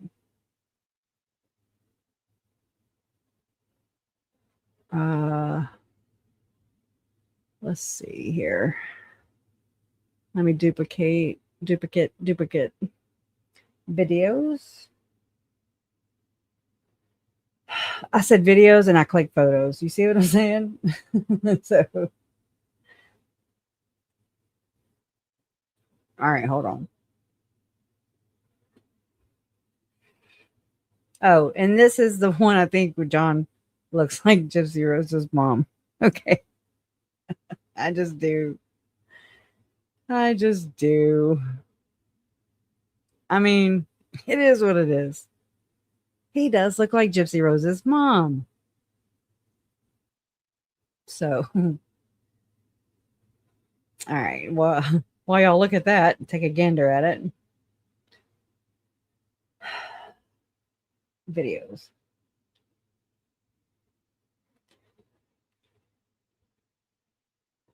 Let me turn my damn Wi-Fi back on. Oh, I can't because I'm way back here. I mean, sync. It ain't that hard. In sync. Come the hell on. Oh, I found it. Found it. Hold on. Oop. Let me do this so I can get it ready. Okay. Prepare yourself, dreadful penny. All right. You ready?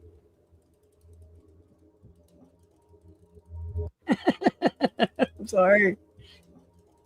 Scary. I hate the noises that it makes, but hey. She's happy. Yeah, it's nothing special. But it's like cathartic. It's cathartic for me. Oh my God, I'm starting to sound like the damn starting to sound like my app. Yeah. All right. That's playing over and over and over again. And hold on. While y'all look at that for a second.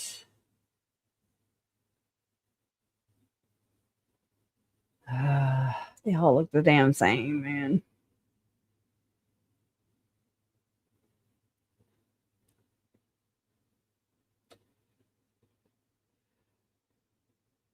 Okay. Let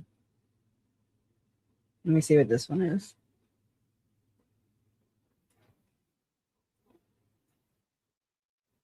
I don't know what this one's about, but oh my gosh, hold on. The screen is way too big. Okay.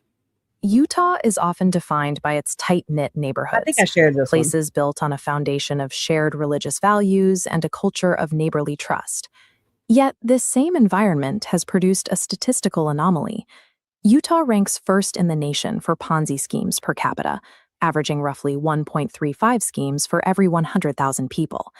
Investigators attribute this to affinity fraud, where scammers leverage established religious trust to bypass the scrutiny an outsider would face. In these circles, a pitch from a fellow member is accepted as a matter of faith. The traits that unify these communities, high trust and interconnected social bonds, simultaneously provide the specific vulnerabilities required for systemic financial exploitation. This vulnerability isn't accidental.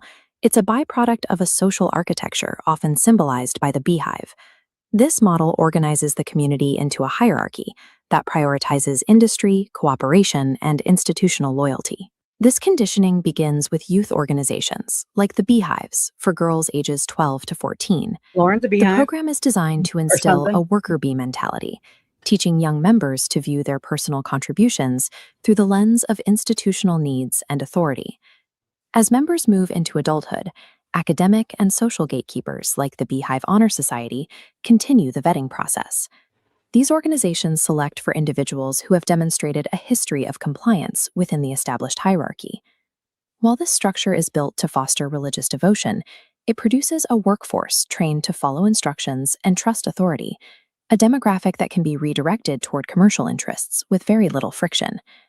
This helps explain why Utah has become the global hub for multi-level marketing. Yeah. These companies don't just find recruits here, they adopt the region's existing social structures as their business model. Looking at this transition, a traditional religious ward maps directly onto a commercial downline. The social capital and religious trust built over years are used to recruit neighbors into sales tiers, turning spiritual leaders into financial uplines. The system is enforced through informal surveillance. In a culture that prioritizes the appearance of industry and harmony, neighborhood gossip acts as a form of social policing to ensure no one deviates from the community norm. Absolutely. Because the business is built on the same foundation as the church, questioning a product or a payout is often treated as a challenge to the moral foundation of the group. For those within the hive, the cost of leaving is total. To walk away from the business is to lose not just an income, but a childcare network, a professional circle, and your social standing. This operating system of compliance has now expanded to the internet. The same vetting processes and consequences for departure are appearing within the digital true crime community. In spaces like web sleuths, inner hives of elite patrons have formed. These circles function as exclusive social ecosystems, where high-tier supporters provide the financial and narrative backing for platform leadership. This environment fosters a digital vigilante economy, where influencers assume the role of high-control leaders. They demand loyalty from their followers, using the same Stepford policing found in physical wards to silence any internal critique. We see the financial impact of this in cases like that of Janet Wolford or Beth B. This wealthy patron was integrated into the platform's inner circle, a move that critics argue allowed leadership to eventually entangle themselves in her seven-figure estate. The medium has changed, but the architecture remains. Whether in a local ward or a digital forum, the goal is the same: the extraction of wealth through the enforcement of institutional loyalty. The neighborhood MLM recruiter and the digital influencer survive using the same defensive playbook. Both rely on a base of followers who have been conditioned to prioritize group unity over individual scrutiny. They utilize the same tactics to handle dissent, labeling critics as deceived and using digital erasure, like blurring faces or dirty deleting threads, to simulate a modern form of excommunication. This works because the fear of being ostracized is more potent than the evidence of financial impropriety. Followers will overlook documented red flags simply to avoid being cast out of the hive. If you look at the LDS religion and their belief system, if you are like, since I've never belonged to the church, this is how they look at it. I've never received the true gospel. So therefore I'm a Gentile. And, but if you're an ex-Mormon, you leave the church, you've gotten, you're leaving the one true church, you're abandoning the one true gospel, and you go to outer darkness. Outer darkness is where it's just dark and there's nobody. You're alone. You're isolated. Do you see the manipulation and the mind screw right there with the ostracizing? That's really effed up, because that's your eternity. And then, but it goes real life on you. If you ask questions and stuff, I don't like that. And I never, once I realized that, I was like, oh my God. And oh yeah, I don't like that. So no wonder. When individuals are groomed from youth to fear social death above all else, they become a resource that can be perpetually exploited. The community maintains its appearance of industry, even as the structure cracks from within. Independence is only possible once an individual identifies the architecture of the hive they live in. Escaping the cycle of exploitation requires the willingness to face social death in order to protect personal truth. Utah. She's starting over. All right, one more and we'll leave on this one. Okay, y'all? Oh, God dang. All right, I made this. Well, somebody made the video. I just put the music to it. Okay? All right.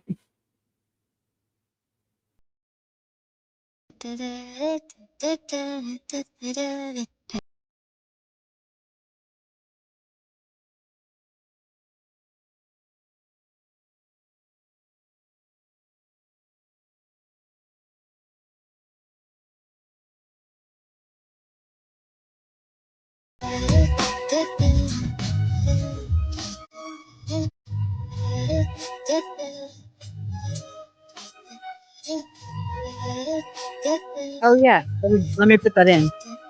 Thank you.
Does she see me? No, she does not really see me. She sees her own reflection, and I'm trying not to notice. Hold on, I'm looking for it. I'm looking for Jay's live. So give me a second. Is it Jay's for Justice or Everyday? Hey. No, we can't. Oh, I gotta show you. Hold on. Okay, pause. Oh shit. Oh, dang. I got out of it. Damn it. Hold on, I'll find it real quick. Real quick. Stay right there, Olap. You stay right there. It's just wait, I know, I'll just use the back button. Oh, I can't. Okay, calm down, Crush. Calm down. Should be right here. Allegedly. There it is. Haha. Okay. This is inspired off of a photo that you posted. And I've never watched this movie, so I have no idea. Okay.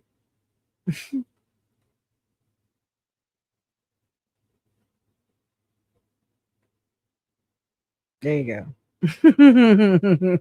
Just saying. I don't even know music to hum to it, okay? I don't even know. Oh, she sent us to you. Okay.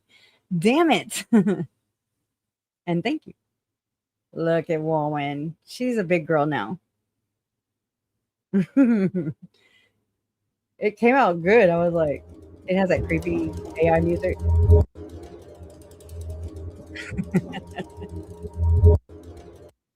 Where's a monkey or something? I feel like there needs flying monkeys. That's what it needs. But yeah, we'll end on this.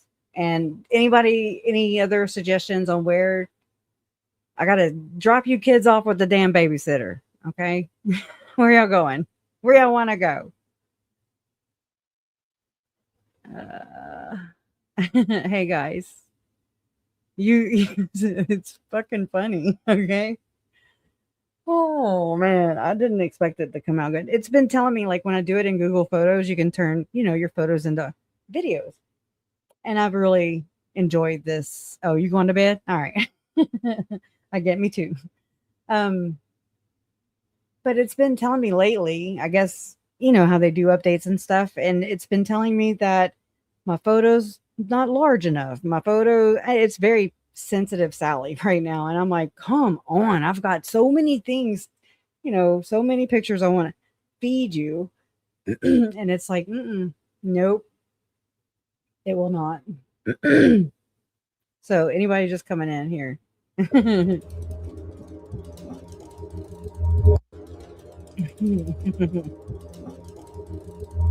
Yeah, I don't have a song for her, so I don't know.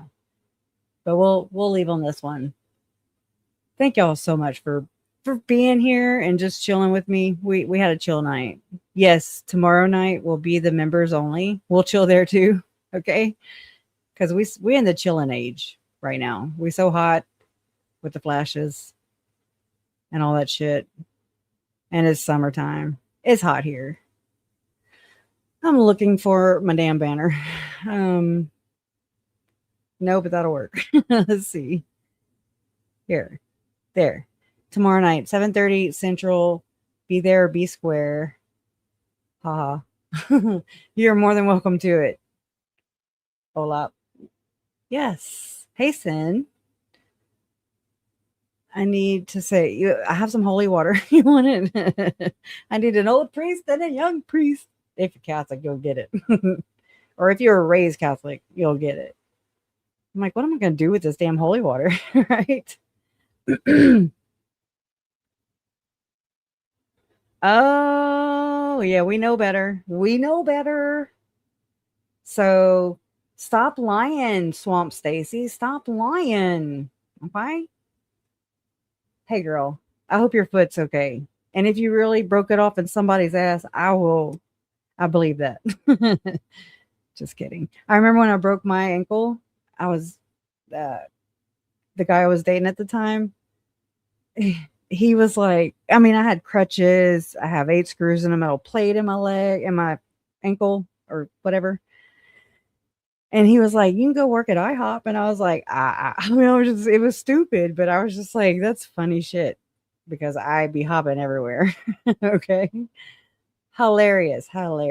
So yeah, I know how to pick them is what I'm saying. Anyways, thank y'all for being here. Let's leave on some let me turn this on. All right. Love you guys. Justice for Tylee, Charles, Tammy, JJ, and Joe, and all the victims from this motherfucker. Okay. Allegedly. Whatever. Go fuck yourself. Anyways, bye guys. See you members tomorrow, 7:30 Central.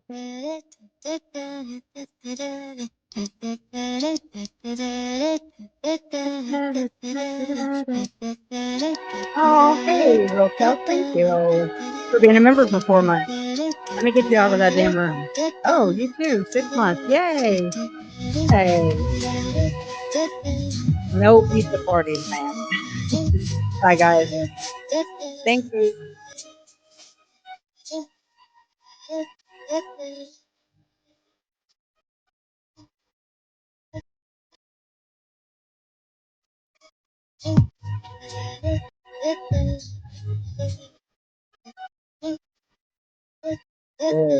Yeah. I'm sitting in the morning, the diner on the corner. I am waiting counter for the man to Thank pour you, the Mitzi. coffee, and he fills it only halfway. Oh, And hell. before I even argue, he is Thank looking out you. the window at somebody coming in.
Ash, look this way. Ash, look this way.